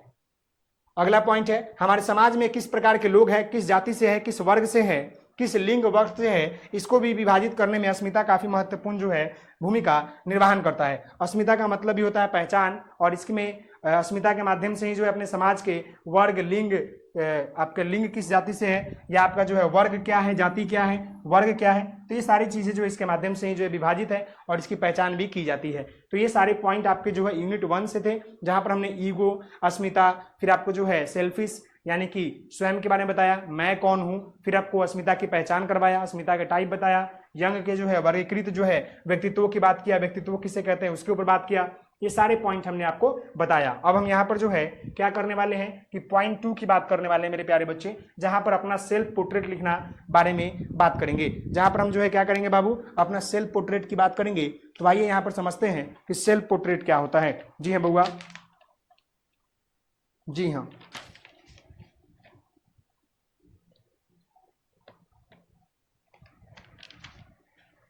आइए अब हम जो है यहाँ पर सेल्फ पोर्ट्रेट की बात करेंगे। तो यहाँ ध्यान देने की बात है, जी मेरे बच्चों, अपना सेल्फ पोर्ट्रेट लिखना। देखिए, सेल्फ पोर्ट्रेट कहने का मतलब होता है कि अपने जीवन के बारे में अगर आप व्यक्ति के तौर पर लिख रहे हैं तो अपना कमजोर पक्ष, मजबूत पक्ष लिखिए। अगर एक टीचर के रूप में भी देख रहे हैं तो अपना कमजोर पक्ष, मजबूत पक्ष लिखिए। क्या कमी है, क्या अच्छाई है, क्या बुराई है, इसके बारे में लिखिए। यहाँ देखिएगा, जब कोई व्यक्ति स्वयं में साक्षात्कार करता है तब उसे अपने अंदर छुपी हुए प्रतिभा, क्षमता, गुण, अवगुण के प्रति एक धारणा विकसित होती है और उस व्यक्ति के विशेष का आत्म संप्रत्यय कहलाता है। यानी कि वह जो है सेल्फ पोर्ट्रेट कहलाता है। जब कोई व्यक्ति अपने बारे में, अपने चीजों के बारे में, अपने अंदर छुपे कठिनाई, अपने अंदर छुपे हुए गुण, अवगुण इत्यादि चीजों के बारे में जानने का कोशिश करता है तो इसके लिए वो सेल्फ पोर्ट्रेट लिखता है। देखिएगा, सेल्फ पोर्ट्रेट स्वमूल्यांकन है। क्या है बाबू? स्वमूल्यांकन, यानी खुद को जांचने की एक प्रक्रिया है जिसके माध्यम से आप जो है जान पाते हैं कि हमारे अंदर क्या अच्छाई है, क्या बुराई है, क्या कमजोरी है, क्या मजबूती पक्ष है। ये सेल्फ पोर्ट्रेट के माध्यम से ही होता है और सेल्फ पोर्ट्रेट खुद लिखा जाता है। देखिए, सेल्फ पोर्ट्रेट एक स्वमूल्यांकन का एक माध्यम है। यह स्वयं को आईना दिखाने और खोजने में समान है। सेल्फ पोर्ट्रेट के जरिए स्वयं के कार्य, व्यवहार, मतलब खुद के स्वयं के कार्य, व्यवहार, गुण, विशेषता एवं कर्म से संबंधित विषय की जानकारी जो है प्राप्त कर पाते हैं स्वयं के माध्यम से। आगे देखिएगा, सेल्फ पोर्ट्रेट के माध्यम से प्रशिक्षु शिक्षण स्वयं को जानने में सफल हो सकते हैं। समझ गए? यानी सेल्फ पोर्ट्रेट के माध्यम से प्रशिक्षु जो होते हैं, शिक्षक स्वयं को जानने में सफल हो सकते हैं। साथ ही साथ अपनी योग्यता के बारे में, अपनी क्षमता के बारे में, अपने कौशल के बारे में आदि के बारे में विकसित करने में सक्षम हो सकते हैं। साथ ही साथ सेल्फ पोर्ट्रेट प्रशिक्षु शिक्षण को विद्यालय अनुभव कार्यक्रम के अंतर्गत जो है कराया जाता है। आप लोग ACP 1, ACP 2 किए हैं, ACP 1 और ACP 2 किए हैं, जहां पर आपने विद्यालय अनुभव कार्यक्रम 1 और 2 किया, जहां पर आपको जो है सेल्फ पोर्ट्रेट लिखने के लिए बोला गया, यानी अवलोकन किया, अवलोकन पत्र लिखने के लिए बोला गया, मौखिक अवलोकन लिखने के लिए बोला गया। उससे क्या हुआ कि अपने आप को जांचने का मौका मिला, पढ़ाने का मौका मिला, अपनी कमी को जाने, बच्चों के कमी को जाने, उस कमी के ऊपर निराकरण किए ताकि आप जो है बेहतर विकासित कर सके। तो वही बात यहाँ पर बोला गया है। समझ गए कि सेल्फ पोर्ट्रेट प्रशिक्षु शिक्षण को भी विद्यालय अनुभव कार्यक्रम के अंतर्गत उनकी जो है क्या है कि प्रभावशीलता की समीक्षा की गई, यानी कि उनकी जो है क्या है प्रभावशाली मतलब कि शीलता की समीक्षा करने में मदद कर सकता है। साथ ही साथ यह एक प्रकार का सकारात्मक प्रक्रिया है जिसके माध्यम से प्रशिक्षु शिक्षण अपनी जो है क्षमता, प्रतिभा, चिंता, धारणा और अभिवृत्ति और समीक्षात्मक आकलन और मूल्यांकन कर सकता है। एक टीचर भी जो है इसके माध्यम से अपना मूल्यांकन और आकलन कर सकता है। एक टीचर को भी जो है यह पता चल जाता है कि हमारे अंदर क्या कमी है, क्या बुराई है, ये सारी जानकारी जो है इसे पता चलता है। तो ये बातें आपको समझ में आ गई, यहाँ तक कि बच्चों को दिक्कत नहीं होनी चाहिए। प्लीज आप सभी लोगों से निवेदन है कि इस वीडियो को लाइक, शेयर एंड सब्सक्राइब जरूर करेंगे मेरे प्यारे बउआ। चलिए आइए यहाँ ध्यान दीजिए, सेल्फ पोर्ट्रेट में क्या क्या लिख सकते हैं इसके ऊपर बात करते हैं। सेल्फ पोर्ट्रेट में समझ गए कि अपने कमजोर और मजबूत पक्ष को लिखना है, साथ ही साथ आपने क्या क्या किया, क्या क्या आपको दिक्कत है, क्या परेशानी है, वह सब चीज को आप लिखेंगे। तो यहाँ ध्यान दीजिएगा कि सेल्फ पोर्ट्रेट में क्या क्या लिखा जाता है उसके बारे में समझ लीजिए। सेल्फ पोर्ट्रेट में क्या क्या लिखा जाता है तो देखिएगा, स्वयं का परिचय यानी खुद के बारे में लिखिए, नाम, पता, रोल नंबर ये सब लिखिए। उसके बाद जो है आपको विचार को बताना है कि आपका विचार क्या है, क्या पढ़ाने जा रहे हैं। फिर आपका जो है गुण और अवगुण बताइए कि आपके अंदर गुण क्या है, आपके अंदर जो है अवगुण क्या है, इसका बारे में बताइए। फिर अपने रुचि को बताइए कि आपका रुचि क्या है। फिर इसके आधार पर आप खुद एनालिसिस करके अपना व्यक्तित्व को बता सकते हैं कि हम कैसे हैं, क्या कमी है, क्या अच्छा है, क्या बुराई है। फिर आप बताइए आप सकारात्मक या नकारात्मक स्वभाव के व्यक्ति है, इसी के माध्यम से आपको मिलेगा। यानी कि आपको सेल्फ पोर्ट्रेट में अपना कमजोर पक्ष, मजबूत पक्ष, सब चीजों को लिखना है और बताना है कि आपका गुण क्या है, अवगुण क्या है, आपके अंदर निगेटिव क्या है, आपके अंदर सकारात्मक क्या है, आपके अंदर रुचि क्या है। आपको सब कुछ बताना है कि आपका विचार कैसा है। समझ गए? सब आपको बताना है। यहां तक क्लियर है? जी हाँ। अब हम जो है यहाँ पर पॉइंट 3 की बात करेंगे, जहां पर आपको जानना है आत्म अभिव्यक्ति की समझ और अपनी स्वीकृता, स्वाभिमान, अभिव्यक्ति का अर्थ विचार के बारे में जानना है। तो यहाँ पर तीसरा पॉइंट को देखिएगा। सबसे पहले अभिव्यक्ति का अर्थ विचारों के प्रकाशन से है। आत्म अभिव्यक्ति का तात्पर्य जो है यह है कि एक व्यक्ति अपने विचारों को दूसरे के सामने रखना। समझ गए? आत्म का मतलब अभिव्यक्ति के द्वारा कोई व्यक्ति विभिन्न क्षेत्रों में अपने विचारों को प्रदर्शित करता है। अभिव्यक्ति समय एवं अर्थपूर्ण होना चाहिए जिससे निष्कर्ष निकलना हो। अतः अर्थपूर्ण आत्म अभिव्यक्ति के लिए व्यक्ति के आत्म अभिव्यक्ति को समझ होना बहुत जरूरी है। आत्म अभिव्यक्ति यानी कि आपका जो है इंटरनल, आपके जो है इंट्रोवर्ट, क्लियर है, जहां पर अपने इंटरनल शक्तियों को बताना चाहते हैं, दिखाना चाहते हैं, वही आपका कहलाता है। तो यहां तक क्लियर है मेरे प्यारे बच्चे? कि नहीं, बच्चों को दिक्कत तो नहीं है ना? मुझे आप लोग बता दीजिए। चलिए, आत्म अभिव्यक्ति से तात्पर्य यह है कि एक व्यक्ति अपने विचारों को दूसरे के सामने कैसे रखेगा, किस प्रकार रखेगा, उसी के बारे में अभिव्यक्ति करने की बात यहाँ पर कर रहा है। आत्म अभिव्यक्ति के द्वारा कोई व्यक्ति विभिन्न क्षेत्रों में अपने विचारों को प्रदर्शित करता है। शिक्षक अपनी आत्म अभिव्यक्ति की समझ अपने आप जानकर अपने आप को समझ कर सकते हैं एवं शिक्षक को आत्म अभिव्यक्ति होना चाहिए कि मेरा क्या कर्तव्य है। आत्म अभिव्यक्ति का मतलब है कि मेरा क्या कर्तव्य है। एक टीचर को अपने बारे में जानकारी होनी चाहिए और उसका कर्तव्य के बारे में जानकारी होना चाहिए। आत्म अभिव्यक्ति की समझ विकसित कैसे करेंगे, इसके समाधान के लिए आप क्या क्या कर सकते हैं, इसके बारे में यहाँ पर आपको बताइए। तो आइए यहाँ पर ध्यान दीजिएगा जी मेरे प्यारे बच्चों। तो देखिएगा, आत्म अभिव्यक्ति की समझ विकसित करने के लिए पहला स्वयं के चिंतन के रूप में, मतलब खुद के बारे में सोचिए, समझिए, खुद के बारे में जो है चिंतन कीजिए। फिर यहाँ पर है खेल में अपनी भूमिका के रूप में, सामाजिक योगदान के रूप में, भूमिका के निर्वहन के रूप में, प्रक्षेपीय प्रविधियों के रूप में, सांस्कृतिक क्रियाकलापों के रूप में, नाट्य मंच के रूप में, इस सभी के अंतर्गत जो है आप अपना अभिव्यक्ति, आप अपना प्रदर्शन, आप अपना व्यवहार दिखा सकते हैं, बता सकते हैं। फिर यहाँ पर ध्यान दीजिएगा, फिर आपका आत्म अभिव्यक्ति की विशेषता की बात कर ले तो यहाँ पर आपका पहला विशेषता क्या है, देखिएगा कि निर्भरता एवं आत्मविश्वास, तत्परक एवं सामग्री, विशेषण और संश्लेषण, शब्द उच्चारण, भाव एवं विचार, हाव भाव का अंग संचालन, भाषा तत्व एवं उसका उच्चारण स्थान, सरल सुबोध तथा सारगंभित। समझ गए? ये सब क्या है आपका, ये सब जो है आत्म अभिव्यक्ति की विशेषता है। क्या है बाबू? तो आत्म अभिव्यक्ति की विशेषता है। क्लियर है? गर्मी बहुत ज्यादा है बाबू, इसीलिए दिक्कत हो रही है। गर्मी क्या है, बहुत ज्यादा है। चलिए, ये बातें क्लियर हो गई, आगे बढ़ते हैं। अब हम जो है यहां पर स्वाभिमान की बात करेंगे। आइए, ये भी सवाल आपसे पूछता है। स्वाभिमान का मतलब होता है सेल्फ रिस्पेक्ट। क्या होता है आपका स्वाभिमान का मतलब सेल्फ रिस्पेक्ट होता है। और सेल्फ रिस्पेक्ट कैसे आता है, जब आप अच्छा काम कीजिएगा तो ही आएगा, समझ गए। जब आपका समाज में पहचान बनेगा, जब आपका समाज में नाम होगा, तब जाकर आपकी सेल्फ रिस्पेक्ट आएगी, समझ गए।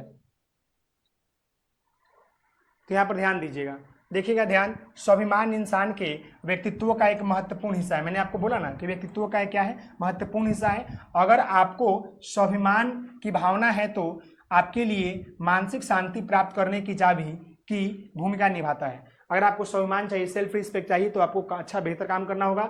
स्वाभिमान एक ऐसा एहसास है जो काम को समझने और चुनौतियों को स्वीकार करने से आता है। अगर आपके अंदर स्वाभिमान का भावना जागृत होता है तो आप जो है सभी को सम्मान और सहजता के स्वीक्रमण करते हैं। अगर आपके अंदर जो है प्राइड मूवमेंट आ जाएगा, सेल्फ रिस्पेक्ट की बात आ गया, तो आप जो है दूसरों के लिए जागृत होंगे, साथ ही साथ जो है सबको सम्मान और सहजता से स्वीकार करेंगे। शिक्षक के अंदर स्वाभिमान बहुत जरूरी है। शिक्षक के सामने बहुत सारी होना चुनौतियां रहती है, उन चुनौतियों का सफलपूर्वक धैर्यपूर्वक लड़ने और क्षमता सुरक्षण में ही होता है। इन पर विजय के उपरांत स्वाभिमान की भावना जागृत होती है।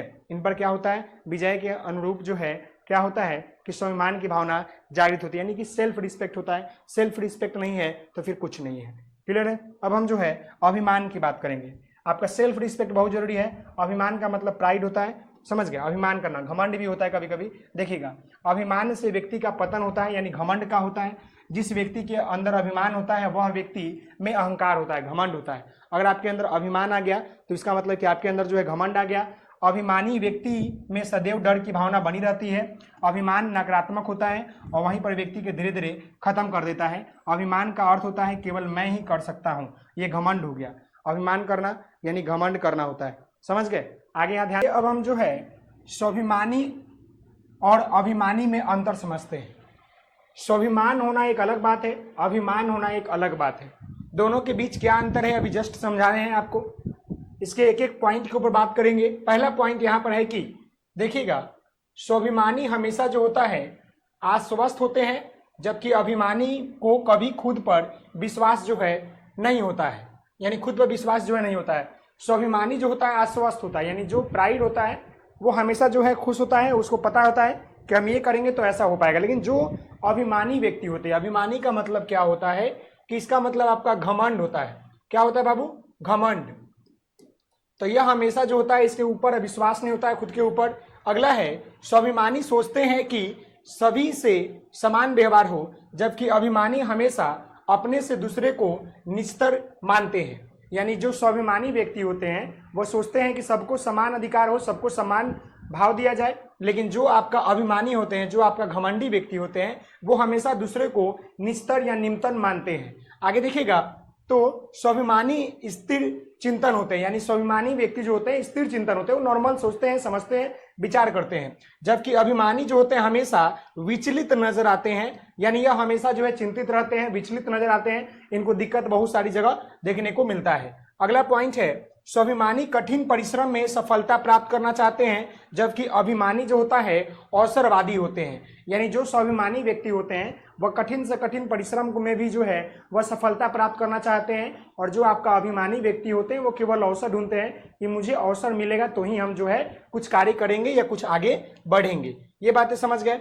अब यहाँ पर ध्यान दीजिएगा मेरे बउआ, पांचवा पॉइंट नंबर, स्वाभिमानी अपने स्वभाव से पूर्ण परिचित रहते हैं, जबकि अभिमानी को अपने स्वभाव का नियंत्रण नहीं रहता है। यानी स्वाभिमानी अपने जो स्वभाव होता है, जो स्वाभिमानी प्राइड व्यक्ति होते हैं, प्राइड जो पर्सन होते हैं, उनको क्या होता है कि अपने स्वभाव से पूर्ण परिचित होते हैं कि उनका स्वभाव कैसा है। वहीं पर जब अभिमानी व्यक्ति की बात कर ले, जो घमंडी व्यक्ति होते हैं, उनका स्वभाव जो है नियंत्रण नहीं रहता है, कभी कुछ कभी कुछ कभी कुछ। तो वैसे लोगों को हम क्या कहते हैं, आपका जो है अभिमानी व्यक्ति कहते हैं। आगे यहाँ पर ध्यान दीजिएगा, तो स्वाभिमानी अपनी आलोचना को हितकर मानते हैं। अगर स्वाभिमान व्यक्ति को अगर आप आलोचना करते हैं, उसके बारे में बुरा भला बोलते हैं, तो वह उसे बुरा नहीं मानते हैं, वह उसे अपना हित मानते हैं। वो सोचते हैं कि यह हमारे लिए कहा जा रहा है, समझ गए। जबकि अभिमानी अपनी व्यक्ति जो होते हैं आलोचना सहन नहीं कर सकते हैं और वो झगड़ा करना, दूसरे तरीके से बात विचार करना वह शुरू हो जाते हैं, तो उसे अभिमानी व्यक्ति बोलते हैं। अगला है स्वाभिमानी अपनी योग्यता के प्रति हमेशा सचेत रहते हैं, जबकि अभिमानी व्यक्ति जो है योग्यता को लेकर अति आत्मविश्वासी नहीं रहते हैं। यानी जो आपके स्वाभिमानी व्यक्ति है वो अपने योग्यता के प्रति हमेशा सचेत रहते हैं कि मुझे ये करना है, ऐसे करना है, लेकिन जो आपका अभिमानी व्यक्ति होते हैं ना, वो अपनी योग्यता को लेकर आत्मविश्वासी नहीं होते हैं। समझ गए। अगला है अभिमानी व्यक्ति चाहता है कि केवल उन्हीं को बातें सुना जाए तथा माना जाए। अभिमानी व्यक्ति जो होते हैं, और दूसरों की बातें तथा विचारों को महत्व नहीं दिया जाए, जबकि स्वाभिमानी व्यक्ति चाहता है कि दूसरे के विचारों और भावों को मतलब नहीं थोपते हैं। समझ गए, वो सबको लेकर चलते हैं। तो अभिमान और स्वाभिमान के बारे में समझ गए ना। अभिमान आपका जो है क्या है कि गलत है, लेकिन स्वाभिमान अच्छा बात है। स्वाभिमान करना एक अच्छी बात है, लेकिन अभिमानी व्यक्ति जो होता है वो घमंडी व्यक्ति होता है। क्या होता है बाबू? वो आपका घमंडी व्यक्ति होता है। यहाँ क्लियर है? चलिए अब हम जो है यहाँ पर मोटिवेशन की बात करेंगे। मोटिवेशन क्या होता है, इसको हम हिंदी में क्या कहते हैं? अभिप्रेरणा कहते हैं। और मोटिवेशन से सवाल आपका पूछता है। मोटिवेशन आपका दो प्रकार के होते हैं, आंतरिक और बाहरी मोटिवेशन। यहाँ ध्यान दीजिएगा, अभिप्रेरणा एक आंतरिक शक्ति है जो व्यक्तियों के कार्य करने के लिए प्रेरित करती है। जिसकी अभिप्रेरणा जितनी प्रबल होती है वो सीखने की क्षमता जो होती है उतनी ही तीव्र होती है। कहा भी गया है the motivation is better than learning, यानी सीखने से अच्छा है मोटिवेट होना। यानी जो व्यक्ति जितना मोटिवेट होता है उतना ज्यादा सीखता है। अभिप्रेरणा जो है एक सीखने की प्रक्रिया है। समझ गए। अभिप्रेरणा क्या है कि व्यक्तियों के आंतरिक शक्ति है जो कि प्रेरित करती है किसी कार्य को बेहतर करने। उदाहरण स्वरूप यहाँ पर बताया गया है कि रुचि, इच्छा, आत्मसम्मान, सामाजिक प्रतिष्ठा एवं विशेष उपलब्धि, सत्ता प्रेरक पुरस्कार इसका प्रमुख उदाहरण है। ये सब क्या है? मोटिवेशन का उदाहरण है।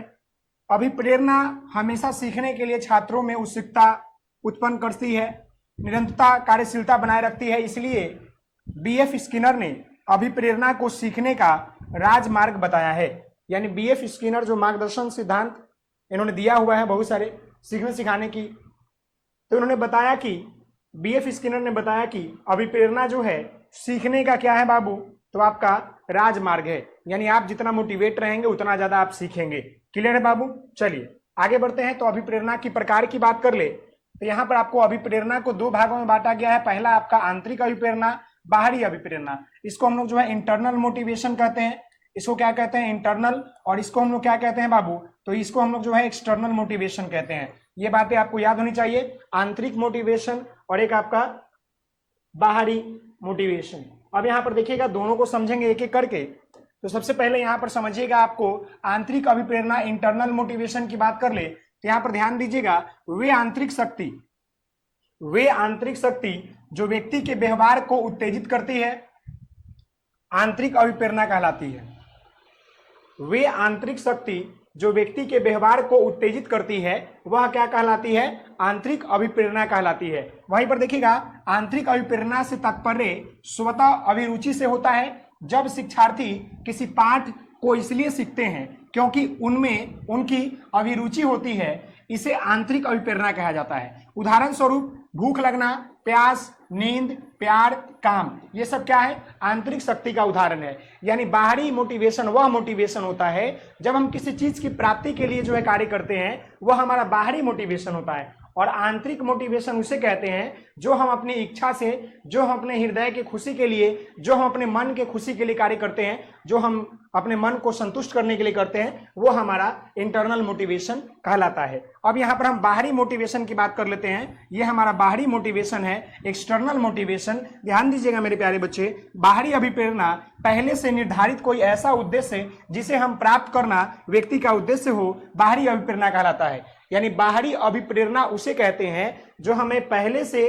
किसी चीज को प्राप्ति के लिए या ऐसा उद्देश्य को प्राप्त करना हो जो पहले से निर्धारित हो, उसी को हम लोग जो है क्या कहते हैं? बाहरी अभिप्रेरणा कहते हैं। समझ गए? अब इसके बारे में थोड़ा देख लीजिए। यहाँ पर बाहरी अभिप्रेरणा की बात चल रहा है तो यहाँ पर ध्यान दीजिएगा, तो यहाँ पर लिखा भी गया है कि बाहरी अभिप्रेरणा से तात्पर्य वैसे प्रोत्साहन से होता है जो प्रशिक्षार्थियों को बाहरी वातावरण में दिया जाता है। इसमें मानसिक प्रसन्नता को नहीं बल्कि कोई लक्ष्य को प्राप्त करने के लिए, पुरस्कार आदि प्राप्त करने के लिए और भविष्य के लक्ष्य के रूप में प्रसन्नता प्राप्त करने के लिए जो है कार्य किया जाता है, उसी को हम लोग क्या कहते हैं, बाहरी अभिप्रेरणा कहते हैं। क्या बोलते हैं, एक्सटर्नल मोटिवेशन। अब हम जो है मोटिवेशन की जो है कैरेक्टरिस्टिक्स की बात करेंगे, यानी अभिप्रेरणा की जो विशेषता है उसके ऊपर बात कर लें तो मोटिवेशन की जो विशेषता है वो काफी ज्यादा है। हम एक एक करके जो है बिंदुओं को समझेंगे। तो यहाँ पर ध्यान दीजिएगा कि अभिप्रेरणा की अनेक विशेषताएं हैं, परंतु सर्वप्रथम हम अपने निर्धारित उद्देश्य तक पहुंचने के लिए प्रेरित करती है। यानी जो हमारा मोटिवेशन है वो हमें निर्धारित जो है उद्देश्य को प्राप्त करने के और पहुंचने के लिए हमारी मदद करती है। अभिप्रेरणा गतिशीलता, क्रियाशीलता की प्रतीक होती है। भावनात्मक प्रदर्शन के द्वारा छात्रों को अभिप्रेरित करने के लिए अध्यापन इस विधि का प्रयोग करता है। किसी भी कार्य को पूर्ण करने के लिए अभिप्रेरणा एक स्रोत है। किसी भी कार्य को पूर्ण करने के लिए मोटिवेशन क्या है, एक आपका स्रोत है। और भावनात्मक शक्तियों के विकास करने के लिए उसके लिए भी मोटिवेशन बहुत जरूरी है, उसके लिए भी मोटिवेशन बहुत जरूरी है। अभिप्रेरणा व्यक्ति के व्यवहार को उत्तेजित करती है। आपके व्यवहार को क्या करती है, एनर्जेटिक करती है, उत्तेजित करती है कार्य करने के लिए, लक्ष्य को प्राप्ति करने के लिए। अभिप्रेरणा किसी क्रिया को उत्तेजित रखने, निरंतरता बनाए रखने एवं नियंत्रित रूप से सीखने के लिए और उसे बरकरार रखने के लिए क्या करती है, मदद करती है। अगला है अभिप्रेरणा किसी कार्य को करने के लिए ऊर्जा प्रदान करती है। यानी किसी वर्क को कंप्लीट करने के लिए जो मोटिवेशन होता है वो आपका एक एनर्जी के रूप में कार्य करता है। तो ये सब आपका क्या है, उसका आपका विशेषता है, आवश्यकता है। समझ गए। अब हम आगे बढ़ते हैं और आगे हम जो है यूनिट 1 के जो है पॉइंट 4 की बात करेंगे मेरे प्यारे बच्चों। तो यहाँ पर आपका पॉइंट 4 में क्या पढ़ना है कि शिक्षक शिक्षिका के तौर पर आप अपने मजबूत एवं कमजोर पक्ष प्रोफाइल बनाइए और उसके शिक्षक शिक्षिका के कमजोर एवं मजबूत पक्ष के बारे में बताइए। मैं आपको बता दूं, इसका आंसर जो है आप खुद लिख सकते हैं और इसके बारे में आप खुद बता सकते हैं कि एज ए टीचर आपका जो है कमजोर पक्ष क्या है, मजबूत पक्ष क्या है, आपको क्या कमजोरी लगता है, क्या मजबूती लगता है। फिर भी हम इसको एक एक करके बताएंगे। तो यहाँ पर ध्यान दीजिएगा, हम सबसे पहले मजबूत पक्ष की बात करेंगे मेरे प्यारे बउआ। तो यहाँ पर बहुत सारे पॉइंट है, हम एक एक चीजों को बताएंगे। यहाँ ध्यान दीजिएगा, मजबूत पक्ष, शिक्षक में संयम तथा सहनशीलता होनी चाहिए। यानी टीचर के अंदर जो है सहने की क्षमता और सहनशीलता होनी चाहिए। शिक्षक को धर्मनिरपेक्ष होनी चाहिए। यह सब मजबूत पक्ष है। यानी कि हमारे मजबूत पक्ष है, आपके कुछ और हो सकते हैं, किसी और के कुछ हो सकते हैं। यानी कहने का मतलब है शिक्षक को धर्मनिरपेक्ष होना चाहिए। किसी जाति के ऊपर जो है विशेष टिप्पणी या विशेष जो है ध्यान नहीं देना चाहिए, सबको बराबर लेके चलना चाहिए। अगला है शिक्षकों को केवल विषय वस्तु पर केंद्रित नहीं रहना चाहिए, छात्रों से अन्य गतिविधि भी करना चाहिए। यानी शिक्षक को केवल विषय वस्तु के ऊपर काम नहीं करना चाहिए, उसे जो है बाल केंद्रित, समावेशी शिक्षा, विशेष आवश्यकता वाले बच्चों के लिए शिक्षा, छात्रों के अन्य विधियों का प्रयोग करके पढ़ाना चाहिए ताकि बालक समझ सके, सीख सके। शिक्षक से धैर्यशील होना चाहिए। शिक्षक क्या होना चाहिए, धैर्यशील होना चाहिए, धैर्य रखने की क्षमता होनी चाहिए। शिक्षण लचीला होना चाहिए। शिक्षक की शिक्षण विधि, यानी शिक्षण लचीला होना चाहिए जिसमें छात्रों को आसानी से समझ आ सके, बाल केंद्रित होनी चाहिए। समझ गए। अगला है शिक्षक को कक्षा में यह ध्यान रखना चाहिए कि छात्रों में रुचि किस क्षेत्र में है, उसी क्षेत्र में उन्हें जो है आगे बढ़ाने और प्रयोग करने की क्षमता का उपयोग करना चाहिए ताकि हम उसे बेहतर तरीके से क्या कर सके, रुचि को बढ़ावा दे सके, पढ़ाई को बढ़ावा दे सके। आगे देखिएगा, शिक्षक से यह भी पता रहना चाहिए कि जो हमें पढ़ाया वो छात्र को कितना समझ आया कि नहीं आया। टीचर को मजबूत पक्ष में यह भी ध्यान देना चाहिए कि जो हमने पढ़ाया बच्चों को, क्या वो बातें उनको समझ में आया कि नहीं आया, इसकी भी जानकारी होनी चाहिए। अगला है शिक्षक की छात्रों से मिलनसार व्यवहार होना चाहिए। शिक्षक से जो टीचर और बच्चों का जो अंतःक्रिया है वो बेहतर होना चाहिए, दोनों का इंटरेक्शन बेहतर होना चाहिए। शिक्षक को छात्रों के साथ अच्छा व्यवहार करना चाहिए जिसमें छात्रों में शिक्षकों के प्रति प्रतिष्ठा उत्पन्न हो। यानी टीचर और जब स्टूडेंट का रिलेशन अच्छा होगा तो छात्र भी टीचर की इज्जत करेंगे और उनका व्यवहार का भी इज्जत करेंगे। ये भी बातों को ध्यान में आपको रखना पड़ेगा। अब हम जो है कमजोर पक्ष की बात करते हैं। तो यहाँ पर ध्यान दीजिएगा मेरे प्यारे बच्चों, तो कमजोर पक्ष में यानी कि वीकनेस पॉइंट की बात करते हैं। शिक्षक में संयम तथा सहनशीलता का ना होना, ये वीकनेस पॉइंट है। वही भाषा उसी का न लिख दीजिएगा। भाषा निपुणता, अच्छा ज्ञान न होना विषय का, विषय वस्तु में लचीलापन ना होना, विषय वस्तु को किसी गतिविधि के माध्यम से न पढ़ाना, शिक्षकों द्वारा छात्रों को अपने अनुसार पाठ्य पुस्तक के अनुसार पढ़ाना, ये गलत बात है। टीचर को जो है बच्चों के अनुसार पढ़ाइए, बाल केंद्रित पढ़ाइए, शिक्षण केंद्रित पढ़ाइए। समझ गए। छात्रों से मिलनसार न होना, बात बात पर डांटना बच्चों को, शिक्षक का पढ़ाया हुआ छात्रों को समझ में ना आना, शिक्षकों को छात्र के पक्षपात करना, शिक्षक का अन्य शिक्षकों के साथ आपसी संबंध अच्छा ना होना, ये सब क्या है कि टीचर का कमजोर पक्ष है। ये सब क्या है बाबू, तो टीचर का कमजोर पक्ष है। इसी के साथ आपका यूनिट 1 समाप्त होता है और अब हम जो है यूनिट 2 के तरफ चलते हैं मेरे प्यारे बच्चे, यूनिट 2 के तरफ चलते हैं। तो आइए यहां ध्यान दीजिए, यहां पर ध्यान दीजिए, यूनिट 2, यहां पर देखिएगा यूनिट 2 की बात कर ले मेरे प्यारे बच्चों, तो अपनी अस्मिता के प्रति सजगता की बात कर रहा है, यानी अपनी पहचान को कैसे और बेहतर बनाया जा सके और अपने टीचर के रूप में अपने पहचान को और बेहतर और जो है सही तरीके से कैसे प्रस्तुत करें, इसके बारे में यहां पर जो है बात कर रहा है। तो आइए इसको देखिए ध्यानपूर्वक। जी हाँ मेरे बच्चों, आइए यहां पर ध्यानपूर्वक देखिए। पॉइंट 1 की बात कर ले, शिक्षकों की अस्मिता, समकालीन विमर्श एवं आदर्श शिक्षक की संकल्पना की बात करेंगे।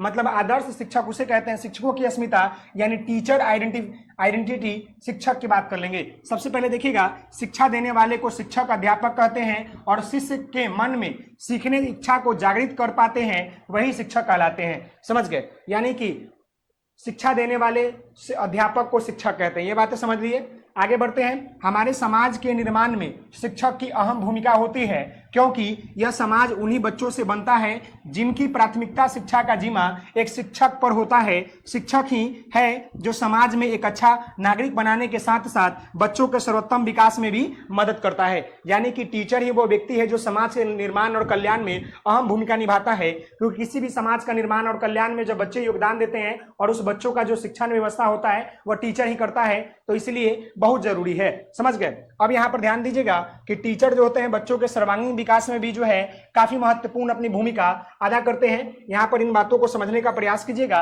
कि बच्चों का सर्वांगीण विकास कहने का मतलब है ओवरऑल डेवलपमेंट। विकास के जितने भी पहलू हैं उन सभी पहलुओं का विकास करते हैं शिक्षक के द्वारा ही होता है। शिक्षक बच्चों की व्यावसायिक शिक्षा भी देते हैं, जिससे वो अपने दैनिक जीवन में उसका उपयोग करके क्या कर सके, अपने जीवन को बेहतर कर सके और अपने जीवन को चला सके। शिक्षक का उत्तरदायित्व बनता है कि वो बच्चों को सही शिक्षा दे, प्रेरणा दे, सहनशीलता दे और व्यवहार में भी परिवर्तन तथा मार्गदर्शन प्रदान करे। ये किसका कर्तव्य बनता है, तो ये जो है टीचर का बनता है। कोई भी बच्चा अपने जीवन में अच्छा कार्य करता है और बेहतर इंसान बनता है तो उसमें शिक्षक का मदद जो है जरूर होता है। आधुनिक काल में शिक्षक को केवल सिखवाने वाला न मानकर, यानी कि सिखवाने वाला न मानकर ज्ञान का दीप जो है, जीवन का प्रकाश एवं भगवान के समान जो है समझा जाता है। यानी आज के समय में तो थोड़ा बदलाव आ गया है, लेकिन पहले जो है टीचर को काफी जो है महान माना जाता था। समझ गए, ये बातें आप क्लियर हो गए यहां तक। चलिए आगे बढ़ते हैं। अब हम यहां पर वर्तमान स्थिति की बात कर ले, तो वर्तमान में शिक्षक को केवल सिखाने वाली सरकारी नौकर के रूप में समझा जाता है। यानी पुराने जमाने में लोग जो है काफी इज्जत करते थे, लेकिन वर्तमान समय की बात कर लेंगे तो अभी जो है टीचर को केवल जो है एक नौकर के रूप में देखा जाता है, सिखाने वाले सरकारी नौकर के रूप में देखा जाता है, ऐसा माना जाता है। आदर्श शिक्षक की संकल्पना की बात करते हैं तो यहाँ पर आदर्श शिक्षक किसे बोलते हैं, तो आइडियल टीचर वह होते हैं जो संपूर्ण चीजों से परिपक्व होते हैं, संपूर्ण चीजों से परिपूर्ण होते हैं। व्यवहार, बात विचार, शिक्षा, ज्ञान, शिक्षण विधि सब चीज में बेटर होते हैं, उसी को जो है आइडियल टीचर कहते हैं। तो यहाँ ध्यान दीजिएगा, एक अच्छा और प्रभावशाली अध्यापक वह होता है जो शिक्षार्थियों और विद्यार्थियों और प्रधानाध्यापकों अन्य के सामने किसी भी गलत बात के लिए झुकता नहीं है, किसी प्रकार का अन्याय सहता नहीं है और किसी भी गलत बातों को समझौता नहीं करता है। साथ ही साथ जो अध्यापक अपने कर्तव्य और अधिकारों के सचेत रहता है और अपने आत्मसम्मान की रक्षा करता है, वही आपका जो है आइडियल टीचर कहलाता है। समझ गए, वही जो होता है आपका आइडियल टीचर कहलाता है। अब हम यहाँ पर जो है आइडियल टीचर के गुण की बात कर ले तो यहाँ ध्यान दीजिएगा, एक आदर्श शिक्षक में क्या गुण होता है वो समझिएगा। समय पर आना, अच्छे तरीके से पढ़ाना, गतिविधि से जोड़ना, बुरा ना करना, बच्चों से साथ मिलनसार होना, बच्चों की बातों को सुनना, ये सब आइडियल टीचर का गुण है। तो यहाँ ध्यान दीजिएगा, एक आदर्श शिक्षक एक अच्छा दोस्त होता है। पहला क्या है, एक आदर्श शिक्षक जो होता है एक अच्छा दोस्त होता है। समय के पाबंद, आत्मविश्वास एवं दृढ़ इच्छा शक्ति से पूर्ण होते हैं। समय का पाबंद होते हैं, आत्मविश्वास होता है और दृढ़ जो है आपका इच्छा शक्ति होता है। विषय का उच्च ज्ञान और प्रेम और सहानुभूति होता है उनमें। उचित स्वस्थवास, धैर्य और सहनशीलता और व्यवहार का अच्छा होना, शिक्षा से मिलनसार, गणतंत्रवादी, सहयोगी होना, कुशल विचारधारा एवं सभ्यता का ज्ञान होना चाहिए, बाल प्रकृति और मनोविज्ञान से परिचित होना चाहिए, एक अच्छे शिक्षक में भाषा का विकास सही होना चाहिए। ये सब चीजें जो है क्या है कि आदर्श शिक्षक का गुण है। ये सब क्या है बाबू? तो आदर्श शिक्षक का क्या है बउआ? तो गुण है। समझ गए? अब हम जो है आगे बढ़ते हैं और आगे हम यहाँ पर जो है शिक्षक के व्यवहार में निम्नलिखित धारणाएं दी गई है उसके ऊपर बात करते हैं। तो शिक्षक के व्यवहार की बात कर रहे हैं, यानी कि टीचर का जो बिहेवियर है उसमें क्या है, बहुत सारे जो है मतलब धारणा दिया गया है। पहला, टीचर व्यवहार में विश्वसनीयता होती है। टीचर मतलब कि शिक्षक व्यवहार में प्रतिक्रियाओं की संख्या सीमित होती है। शिक्षक व्यवहार निश्चित न होकर सदैव संभावित होती है। शिक्षक व्यवहार प्रत्येक शिक्षक के व्यक्तित्व विशेषताओं को क्रियात्मक रूप से देखने को मिलता है। समझ गए? ये बातें आप समझ गए। आगे यहाँ पर आइएगा, तो आगे यहाँ पर है शिक्षक व्यवहार अपनी परिस्थितियों की सामान्य विशेषताओं की क्रियाओं रूपों और शिक्षक व्यवहार विशिष्ट परिस्थितियों का जिसमें वह घटित होता है का क्रियात्मक रूप है। शिक्षक व्यवहार का गुणात्मक तथा परिणात्मक वर्गीकरण संभव है। यानी शिक्षक का जो आपका ये क्या है तो व्यवहार है, कैसा व्यवहार होगा उसके बारे में आप लिख दीजिएगा। और अब आप यहाँ पर इंपॉर्टेंट देखिएगा, नेशनल कैरिकुलम फ्रेमवर्क 2005 में क्या बोला गया है कि आदर्श शिक्षक के गुण कैसे होना चाहिए। यानी कि एनसीएफ 2005 के अनुसार जो है आइडियल टीचर का जो व्यवहार होना चाहिए या गुण होना चाहिए वो कैसा होना चाहिए, तो इसके ऊपर बात करेंगे।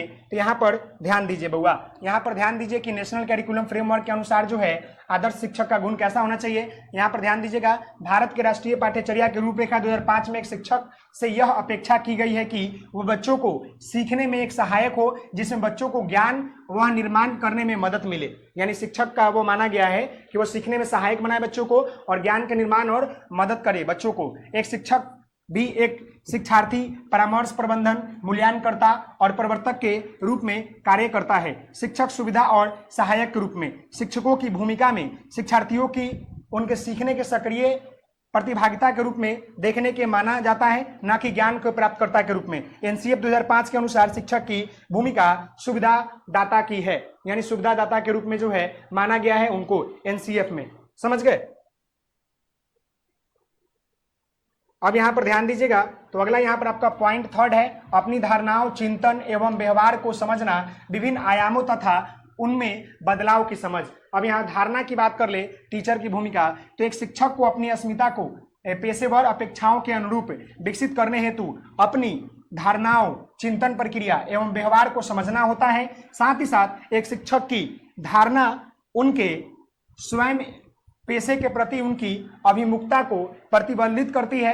वो अपनी चिंतन प्रक्रिया के द्वारा विषयगत ज्ञान व तद अनुसार शिक्षण शास्त्रीय प्रक्रिया के अपनाता है और उसके व्यवहार उनकी चिंतन प्रक्रिया से ही जो है दिखता है। ये आपका पॉइंट बोल रहा है कि अपनी धारणाओं एवं व्यवहार को समझना टीचर के रूप में, कि आपकी धारणा क्या है और आपका व्यवहार क्या है, वही बात यहाँ पर बोला गया है। अब यहाँ पर चिंतन की बात कर ले, तो चिंतन विचार करने की वो मानसिक प्रक्रिया है जो किसी समस्या के कारण उत्पन्न होती है और समस्या को अंत तक चलती है। चिंतन के अर्थ को और अधिक से स्पष्ट करने के लिए विद्वानों के द्वारा अपने विचार व्यक्त किए गए हैं। चिंतन मानसिक क्रिया का वो संज्ञानात्मक पहलू है या ज्ञानात्मक पहलू है, मन की बातों से संबंधित मानसिक क्रिया है रॉस के अनुसार। समझ गए? अब यहाँ पर पॉइंट 4 की बात कर ले, शिक्षक के रूप में अपनी भूमिका की पहचान और इसके चुनौतियों का समझ विद्यालय संस्कृति के संदर्भ में करे। तो टीचर के रूप में चुनौती देखने को मिलता है और क्या क्या चुनौती देखने को मिलता है उसी के रूप में हम यहाँ पर बात करेंगे। तो देखिएगा, शिक्षक के रूप में स्वयं भूमिका की पहचान क्या है, तो पहला पॉइंट है शिक्षक स्वयं को पहचाने और राष्ट्र निर्माण में अपनी भूमिका और दायित्वों का निर्वहन करे। टीचर जो है स्वयं को पहचाने और राष्ट्र के निर्माण में और अपने देश के निर्माण में अपनी भूमिका का निर्वहन करे। शिक्षक को स्वयं की पहचान करने के लिए सबसे पहले स्वयं को समझना एवं मूल्यांकन करना बहुत जरूरी है कि हमारा कमजोर पक्ष क्या है, मजबूत पक्ष क्या है, इसका जानना बहुत जरूरी है टीचर को। समझ गए? शिक्षक पक्षों को स्वयं के सकारात्मक एवं नकारात्मक जानना चाहिए, यानी शिक्षक पक्षों को स्वयं क्या करे, नकारात्मक और सकारात्मक दोनों जाने। कक्षा के वातावरण अध्ययन के अनुरूप ढालना और छात्रों को सही दिशा प्रदान करना, ये टीचर का क्या है, भूमिका है। अगला है छात्रों को नैतिकता एवं सामाजिक मूल्यों से अवगत कराना और समाज में अनुकूल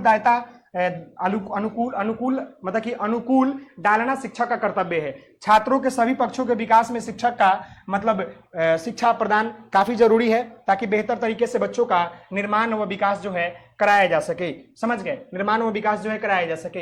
अगला है, एक शिक्षक की जिम्मेदारी बहुत अधिक होती है क्योंकि उसे न केवल बच्चों का बौद्धिक, नैतिक, मनोवैज्ञानिक, शारीरिक विकास करना होता है अपितु सामाजिक, चारित्रिक और सांवेगिक और संज्ञानात्मक विकास भी करना होता है। टीचर का ये कर्तव्य है। अगला है, छात्रों के सर्वांगीण विकास में शिक्षक की भूमिका महत्वपूर्ण होती है। सर्वांगीण विकास कहने का मतलब होता है सभी पक्षों का विकास। क्या होता है बाबू? तो सभी पक्षों का क्या होता है बाबू? आपका विकास, ये आपका सर्वांगीण विकास कहलाता है। ये बातें क्लियर हो गई। तो आइए आगे बढ़ते हैं। अब हम जो है शिक्षक चुनौतियों की समझ की बात करते हैं। यहाँ पर देखिएगा, शिक्षक चुनौतियों की समझ की बात कर रहे हैं कि क्या क्या चुनौती जो है देखने को मिलता है एज ए टीचर। तो यहाँ पर ध्यान दीजिएगा, समझ गए। पहला पॉइंट यहाँ पर यह है कि विद्यार्थियों से उनका गृह कार्य करवाना, ये चुनौतीपूर्ण एक जो है टीचर के लिए कार्य है। शिक्षण अधिगम प्रक्रिया को आनंदप्रद बनाना और प्रश्न पत्र तैयार करना, ये भी एक चुनौती वाला काम है। समझ गए, टीचर के लिए। कक्षा कक्ष को, वातावरण को सही बनाना, ये भी एक चुनौती वाला काम है। बच्चे कक्षा में शकुंत बैठे, शोर गुल न करे, इसका ध्यान रखना, ये भी एक कठिन काम है। ऐसा होता नहीं है, कोशिश किया जाता है लेकिन कमी देखने को मिलता है। और ये टीचर अपना 100% देता है, लेकिन वो समय ही ऐसा होता है, बाल अवस्था ऐसा होता है जहां पर बच्चे करते ही करते हैं। स्वतंत्र वातावरण का अभाव, ये भी एक कमी है। एक शिक्षक को सामने अपनी अस्मिता, अपना सम्मान, अपना गरिमा बचाए रखना, ये भी एक चुनौती है टीचर के लिए। यानी टीचर की जो गरिमा है, जो पहचान है, जो चुनौती है, वो जो उनकी अस्मिता है, उसको भी बनाए रखना, ये भी एक टीचर के लिए चुनौतीपूर्ण कार्य होता है। तो इसी के साथ आपका यूनिट 2 जो है क्या हो रहा है बाबू? आपका समाप्त होता है। अब हम जो है बउआ यूनिट 3 के ऊपर बात करेंगे। तो आइए यूनिट 3 की बात कर ले, इकाई 3 में। तो यहाँ ध्यान दीजिएगा, इकाई 3 की बात कर रहे हैं, अपने कार्यों तथा जीवन उद्देश्य की समझ की बात कर रहे हैं कि आपका काम क्या है और जीवन में आपका उद्देश्य क्या है, इसके बारे में समझ रहे हैं। तो यहाँ ध्यान दीजिएगा, पॉइंट 1 की बात कर ले, अपने जीवन लक्ष्यों को विकसित करना तथा उनके भौतिक, भावनात्मक तथा आध्यात्मिक परिप्रेक्ष्य को समझना। समझ गए, पहला पॉइंट में जानना है कि अपने जीवन के लक्ष्य को कैसे विकसित करेंगे और उनके भौतिक और उनके जो भी भावनात्मक तथा आध्यात्मिक परिप्रेक्षणों को समझना है, वो कैसे करेंगे, इसके ऊपर आपको बात करना है। तो ध्यान दीजिएगा, अपने जीवन लक्ष्यों को विकसित करने का सबसे अच्छा तरीका यह है कि सबसे पहले अपने लक्ष्य को निर्धारित करें। कुछ लक्ष्य को अपने आने के सभी रास्तों को जाने और सही रास्ते पर चलते हुए अपने लक्ष्य की प्राप्ति करें। यानी कि जीवन के लक्ष्य को कैसे विकसित करेंगे, उसके लिए सबसे पहले आपको अपने जीवन के लक्ष्य को निर्धारित करना पड़ेगा। सबसे पहले अच्छा तरीका है कि सबसे पहले अपने जीवन के लक्ष्य को निर्धारित करें और कुछ लक्ष्य को आने के सभी रास्तों को जाने और सही रास्ते पर चलते हुए अपने लक्ष्य की प्राप्ति करें। अपने जीवन के लक्ष्य को मतलब कि पानी में भावनात्मक और आध्यात्मिक परिप्रेक्ष्य महत्वपूर्ण भूमिका निभाती है। यानी पाने में, यहाँ पर थोड़ा टाइपिंग एरर है, पाने में भावनात्मक और आध्यात्मिक परिप्रेक्ष्य महत्वपूर्ण भूमिका निभाती है, क्योंकि जब तक आपकी बॉडी लैंग्वेज या आपकी व्यवहार में उसे गोल को झलक नहीं दिखती है, तब तक आपको आने वाले जीवन में लक्ष्य की प्राप्ति नहीं होती है। यानी कि अपने जीवन को लक्ष्य को निर्धारित करने के लिए बोल रहा है। तो सबसे पहले आप जो है अपने जीवन के लक्ष्य को क्या करें, डिनोट करें कि आपको करना क्या है। फिर उसके रास्ते देखिए कि चलना कैसे है, उस पर कैसे चला जाता है, और फिर उस रास्ते पर सक्रिय रूप से मोटिवेट होकर चलना शुरू कीजिए। आप जो है उस रास्ते को क्रॉस कर दीजिएगा और आप जो है उसको प्राप्त कर लीजिएगा। यही इसका जो है कहना है। समझ गए मेरे प्यारे बच्चे? जी हाँ। आइए अब हम जो है अगले पॉइंट की बात करते हैं, पॉइंट नंबर 2 की बात करते हैं। तो यहाँ ध्यान दीजिएगा, पॉइंट नंबर 2 में स्वयं के बारे में अपने सहकर्मियों, विद्यार्थियों, समुदाय आदि की धारणाओं को जानना। यानी खुद के बारे में जानिए कि हमारे बारे में सहकर्मी क्या सोचते हैं, विद्यार्थी क्या सोचते हैं और ये हमारा समुदाय क्या सोचते हैं, इसके बारे में जानिए। यहाँ पर देखिएगा, स्वयं के बारे में अपने सहकर्मी, विद्यार्थी, समुदाय को, धारणाओं को जानना, ये आपका पॉइंट है। पहला भी पॉइंट देखिएगा, विश्वसनीय होना। यानी पहला आपका जो भी आपका सहकर्मी हो, जो भी आपका विद्यार्थी हो, जो भी आपका समुदाय हो, एक टीचर के रूप में, स्वयं के रूप में सबसे पहले आप उसके ऊपर विश्वास कीजिए। जी हाँ, अपने सहकर्मियों के साथ अध्यापक विश्वसनीय संबंध रखता है तो उसके वह स्वयं के बारे में अपने सहकर्मियों की धारणा को जान लेता है। दूसरा, अच्छा सुनने वाला होना चाहिए। यानी जो भी मतलब विद्यालय में सहकर्मी हो, विद्यार्थी हो, समुदाय हो, क्या हो, स्वयं के बारे में जानने के लिए अच्छा सुनने वाला भी होना चाहिए। एक अध्यापक जहाँ बहुत अच्छा सुनने वाला है, यानी देखिएगा एक अध्यापक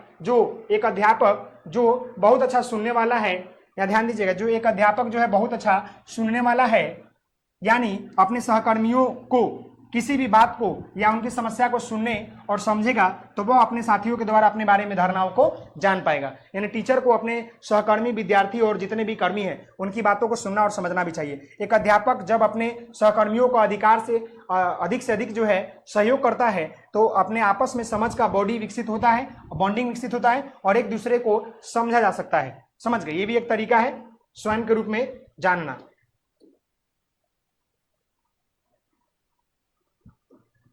यहां पर ध्यान दीजिएगा, सहायता करने के लिए आगे आना ये भी पॉइंट है। यदि आप तकनीकों कौशल जानते हैं तो अपने साथियों का तकनीकी कौशल सिखाने के लिए आगे आ जाना चाहिए, जिससे आपसी समझ बढ़ेगा और एक दूसरे के प्रति जो है भावना जागृत रहेगा। वास्तविकता की भी जानकारी होनी चाहिए, अपनी और अपने साथियों की वास्तविकता स्वीकार करना चाहिए, जिससे अपन साथियों को, विचारधाराओं को अपने आप में समझना आसान हो।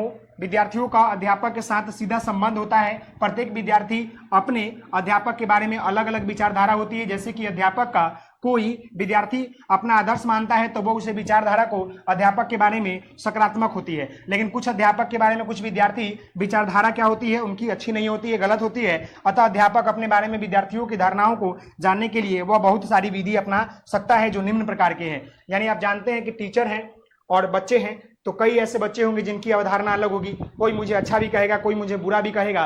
तो उसे जांच करने के लिए, उसे पड़ताल करने के लिए बहुत सारे विधियों का प्रयोग कर सकते हैं। पहला, लोकतांत्रिक वातावरण तैयार करेंगे ताकि पता हो सके। दूसरा, मित्र एवं पथ दर्शन के रूप में भूमिका निभाएंगे। अध्यापक को अपने विषय में क्या करेंगे, प्रांगत होगा, विद्यार्थियों के साथ सामान्य बातचीत करेंगे, विद्यार्थियों को व्यक्तिगत समस्याओं का समाधान करेंगे, विद्यार्थियों के साथ भावनात्मक रूप से जुड़ेंगे और विद्यार्थियों के सहनित्वों को विकसित करेंगे। ये सब आपका जो है क्या है, आ जाएगा, मतलब विधि जिसके माध्यम से आप जो है कर सकते हैं। समझ गए? अब हम जो है आगे बढ़ते हैं और आगे यहाँ पर देखिएगा, दैनिक रिफ्लेक्टिव डायरी लिखना। ये बहुत इंपॉर्टेंट सवाल है, आपके एग्जाम में पॉइंट पूछेगा कि दैनिक रिफ्लेक्टिव डायरी लिखना और उसका स्वयं को समझने के लिए। अब मैं आपको बता दूं, दैनिक रिफ्लेक्टिव डायरी इसलिए लिखा जाता है ताकि एक टीचर जो है अपने दिनचर्या में क्या क्या किया, क्या उसको अच्छा लगा, क्या कमी लगा, उसके बारे में वो लिख सके। उससे फायदा यह होता है कि एक टीचर को पता चलता है कि हमने आज कहाँ पर गलती किया, कहाँ कमी रह गई, उसे सुधार करते हैं और इसके माध्यम से वो एक आदर्श शिक्षक बनने की प्रक्रिया में शामिल हो जाते हैं। तो देखिए, हम यहाँ पर जानने का प्रयास करेंगे रिफ्लेक्टिव डायरी का मतलब क्या होता है। तो यहाँ देखिएगा, रिफ्लेक्टिव डायरी एक अध्यापक के शैक्षणिक व्यवहार को परिलक्षित करने वाला एक जो है व्यक्तिगत दस्तावेज है। एक अध्यापक अपने कक्षीय व्यवहार तथा उनके सामने आने वाली चुनौतियों का सामना सफलतापूर्वक किस प्रकार करता है, यह अध्यापक के रिफ्लेक्टिव डायरी में प्रदर्शित होता है। रिफ्लेक्टिव डायरी के माध्यम से एक व्यक्ति के व्यक्तित्व को, सभी पहलुओं को, मतलब तरह तरह को स्पष्ट देखा जा सकता है। यानी रिफ्लेक्टिव डायरी में सारी चीजें लिखी होती है और वहां पर देखा जा सकता है, वहां पर कमी और लाभ भी देखा जा सकता है। अब हम यहाँ पर जो है रिफ्लेक्टिव डायरी में क्या लिखे, कैसे लिखे, क्यों लिखे, इसके बारे में जान लेते हैं। तो क्या लिखा जाता है, देखिए रिफ्लेक्टिव डायरी में क्या लिखे और क्या ना लिखे। सबसे पहले क्या लिखे, रिफ्लेक्टिव डायरी में क्या लिखे और क्यों ना लिखे, मतलब क्या ना लिखे, देखिएगा। और दैनिक डायरी का महत्व क्या है, समझेंगे एक एक पॉइंट को। तो सबसे पहले देखिए यहाँ पर कि डायरी में हम अपने प्रतिदिन के कार्यों का लेखा जोखा और विचारों की आवृत्ति को लिखते हैं। इनमें सकारात्मक भाव लिखना उत्तम होता है ताकि हमारा मनोबल, आत्मबल, विश्वास वृद्धि हो। यानी कि जब हम डायरी लिखते हैं, रिफ्लेक्टिव डायरी, तो उसमें हम अपने दैनिक कार्यों को लिखते हैं टीचर के रूप में, तो उससे फायदा यह होता है कि सकारात्मक भाव लिखते हैं, नकारात्मक भाव का भी पता चलता है और हम अपने कमजोर पक्ष और मजबूत पक्ष को पहचान पाते हैं। आगे यहाँ ध्यान दीजिएगा, डायरी हमारी निजी संपत्ति है, परंतु हमें ऐसा कुछ नहीं लिखना चाहिए कोई हमें ब्लैकमेल कर सके या हमारी भावनाओं के साथ फायदा उठा सके। इसमें छोटी छोटी समस्या ना लिखे, बातों को प्रमुख बिंदु के रूप में लिखे। देखिए, पर्सनल डायरी क्या होता है, जब कोई व्यक्ति अपने जीवन के बारे में लिखता है तो अगर किसी हाथ में आ जाएगा तो वो आपके निजी जीवन के बारे में जान लेगा, तो उसके बारे में ब्लैकमेल कर सकता है, समस्या उत्पन्न कर सकता है। तो ये चीजें आपको समझ में आनी चाहिए। अब हम जो है यहाँ से ऊपर चलते हैं और फिर यहाँ पर दैनिक जारी देखिएगा। दैनिक जारी का महत्व क्या है, तो स्व मूल्यांकन। इसका महत्व क्या है रिफ्लेक्टिव डायरी लिखने का, कि हमें खुद मूल्यांकन कर लेते हैं, समय का पता चल पाता है। फिर आपका समय प्रबंधन, हमें समय का पता चलता है। कार्य नियोजन, दिन भर में क्या किया उसका मतलब, लक्ष्य का निर्धारित, जो हमने लक्ष्य निर्धारित किया कंप्लीट हुआ कि नहीं हुआ। स्मरण शक्ति में सुधार होता है, सोचते हैं कि दिन भर में क्या किया। भावनाओं पर नियंत्रण होता है, सकारात्मक भाव उत्पन्न होता है। भाषा अभिव्यक्ति में क्या होता है बाबू, सुधार होता है। तो तो ये सभी चीजें जो है क्या होता है आपको देखने को मिलता है किसमें, रिफ्लेक्टिव डायरी के लिखने का ये फायदा है, ये महत्व है, समझ गए। अब हम यहाँ पर जो है रिफ्लेक्टिव डायरी के लक्ष्य की बात कर लेते हैं। तो रिफ्लेक्टिव डायरी के लक्ष्य की बात कर लेंगे तो यहाँ पर ध्यान दीजिएगा कि रिफ्लेक्टिव डायरी को लक्ष्य स्वयं को सही दिशा में लाना होता है। क्या होता है? स्वयं को सही दिशा में लाना, स्वयं की दिन प्रतिक्रिया की घटना, कार्य, व्यवहार को लिखना तथा इसके माध्यम से स्वयं के विश्लेषण एवं मूल्यांकन का अवसर प्रदान करना। इस कौन सी कमी स्वयं में है और उसके अवगत होना तथा इस कमी को कैसे सुधार किया जाए, इसके दिशा के प्लेटफॉर्म को प्रदान करने जाना। यानी वही बात है कि रिफ्लेक्टिव डायरी का लक्ष्य यही है कि हम पूरे दिन जो चीजें लिखते हैं उससे हम अपने स्वयं के दिशा में, सही दिशा में लाने का प्रयास करते हैं, अपनी कमी को जानते हैं, अपनी कमी को दूर करने का प्रयास करते हैं। हम जो है क्या करते हैं, तो हम जो है विश्लेषण करते हैं, जो भी हमें दिक्कत है उसको दूर करने का प्रयास करते हैं, पॉजिटिव वे में काम करता है, समझ गए। ये पॉजिटिव वे में क्या करता है बाबू, काम करता है। तो आइए अब हम यहाँ पर जानते हैं क्या बाबू, तो यहाँ पर रिफ्लेक्टिव डायरी के उपयोग के बारे में बात करेंगे। तो यहाँ पर देखिएगा डायरी सच्चा एवं स्वयं, देखिएगा डायरी सच्चा स्वयं का सच्चा मित्र होता है। इसे हम स्वयं प्रतिदिन लिखते हैं। जब हम अपनी बात को किसी दूसरे के सामने प्रस्तुत नहीं कर पाते हैं तो वो अधूरी बातें जो है डायरी में लिखना और अपने आप को महत्वपूर्ण कार्य और माध्यम से हम अब स्वयं के बारे में आसानी से समझ सकते हैं। रिफ्लेक्टिव डायरी की जो है विशेषता की बात करते हैं, इसका फायदा क्या है, तो इससे फायदा यह है कि हम अपने निगेटिव थिंक को जानते हैं, पॉजिटिव थिंक को जानते हैं, टाइम मैनेजमेंट हो जाता है,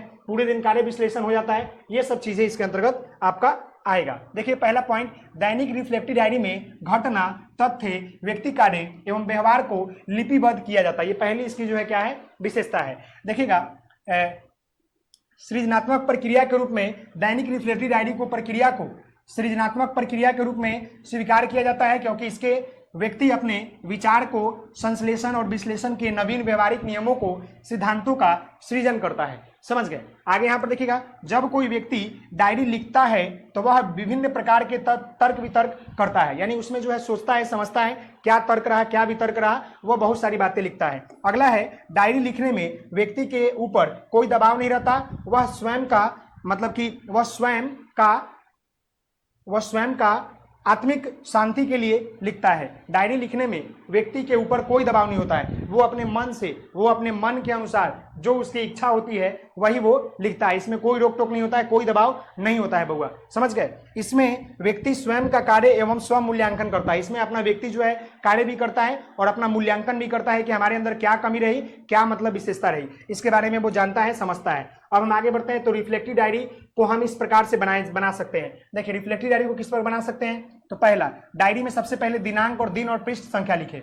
सबसे पहले डेट लिखे, दिन लिखे और पृष्ठ संख्या लिखे। दूसरा, इसके बाद जो है समय विश्लेषण, समय विषय को लिखे, यानी समय क्या है और विषय क्या है। उसके बाद जो है स्वयं के सकारात्मक और नकारात्मक पक्षों संबंधित बिंदुओं को शामिल करके उसमें स्वयं के विचारों को लिखे, यानी जो आपका पॉजिटिव थिंकिंग है, निगेटिव थिंकिंग है, उसको शामिल करे, उसको लिखे, समझ गए। ये पॉइंट को यहाँ पर देखिए, 1 2 3 पॉइंट। उसके बाद स्वयं के सकारात्मक और नकारात्मक पॉइंट को लिखे, यही सब पॉइंट यहाँ पर लिखा जाता है। अब हम इसके जो है पॉइंट नंबर 4 की बात करेंगे, कार्यशाला में प्रेरणादायी कहानियां, फिल्म आदि पर चर्चा, समझ गए। तो यहाँ पर ध्यान दीजिएगा, यहाँ पर बाबू ध्यान दीजिएगा, लास्ट 2 पॉइंट बचा हुआ, इसके साथ ये पेपर आपका कंप्लीट हो जाएगा। तो यहाँ ध्यान दीजिए पॉइंट 4 के ऊपर, कार्यशाला में प्रेरणादायी कहानियां, फिल्म आदि पर चर्चा, यानी कार्यशाला कहने का मतलब समझिएगा। देखिए बच्चों के लिए कहानी जब भी बात आती है तो वह हर कहानी अपने आप में कोई ना कोई खास जो है प्रेरणा लेके होती है। वही जब हम सिर्फ प्रेरणादायक कहानी की बात करते हैं तो ऐसे में केवल उन कहानियों को शामिल किया जाता है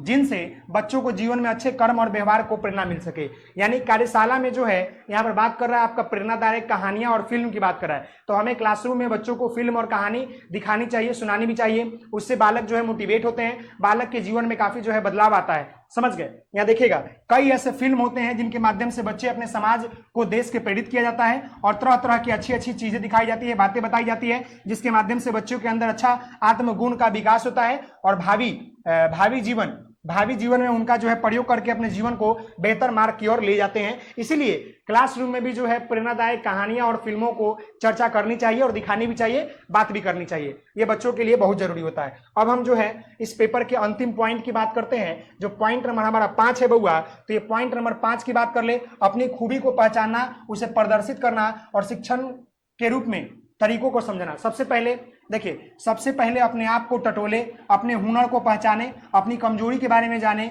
पेशेवर मदद भी ले सकते हैं, अपनी खूबियों को पहचान कर अपने शिक्षण प्रदर्शित को बेहतर कर सकते हैं। इसी के साथ thank you so much team future online classes Sonpur. ये जो आपका पेपर S4 है ये पूरी तरीके से आपका कंप्लीट होता है और मैं आपको बता दूं मेरे बाबुआ, इसको आप पूरा देख लीजिए, इससे बाहर आपको एग्जाम में नहीं आएगा, इससे बाहर आपको एग्जाम में नहीं आएगा। बस दावे के साथ कहते हैं इससे बाहर आपको एग्जाम में नहीं आएगा। इसको पढ़ लीजिए, इससे बाहर एग्जाम में नहीं आएगा। मिलते हैं नेक्स्ट क्लास में, तब तक के लिए धन्यवाद। थैंक यू सो मच, बहुत बहुत धन्यवाद। हंसते रहिए, मुस्कुराते रहिए, पढ़ाई करते रहिए। Take care, bye bye. Okay जी हाँ।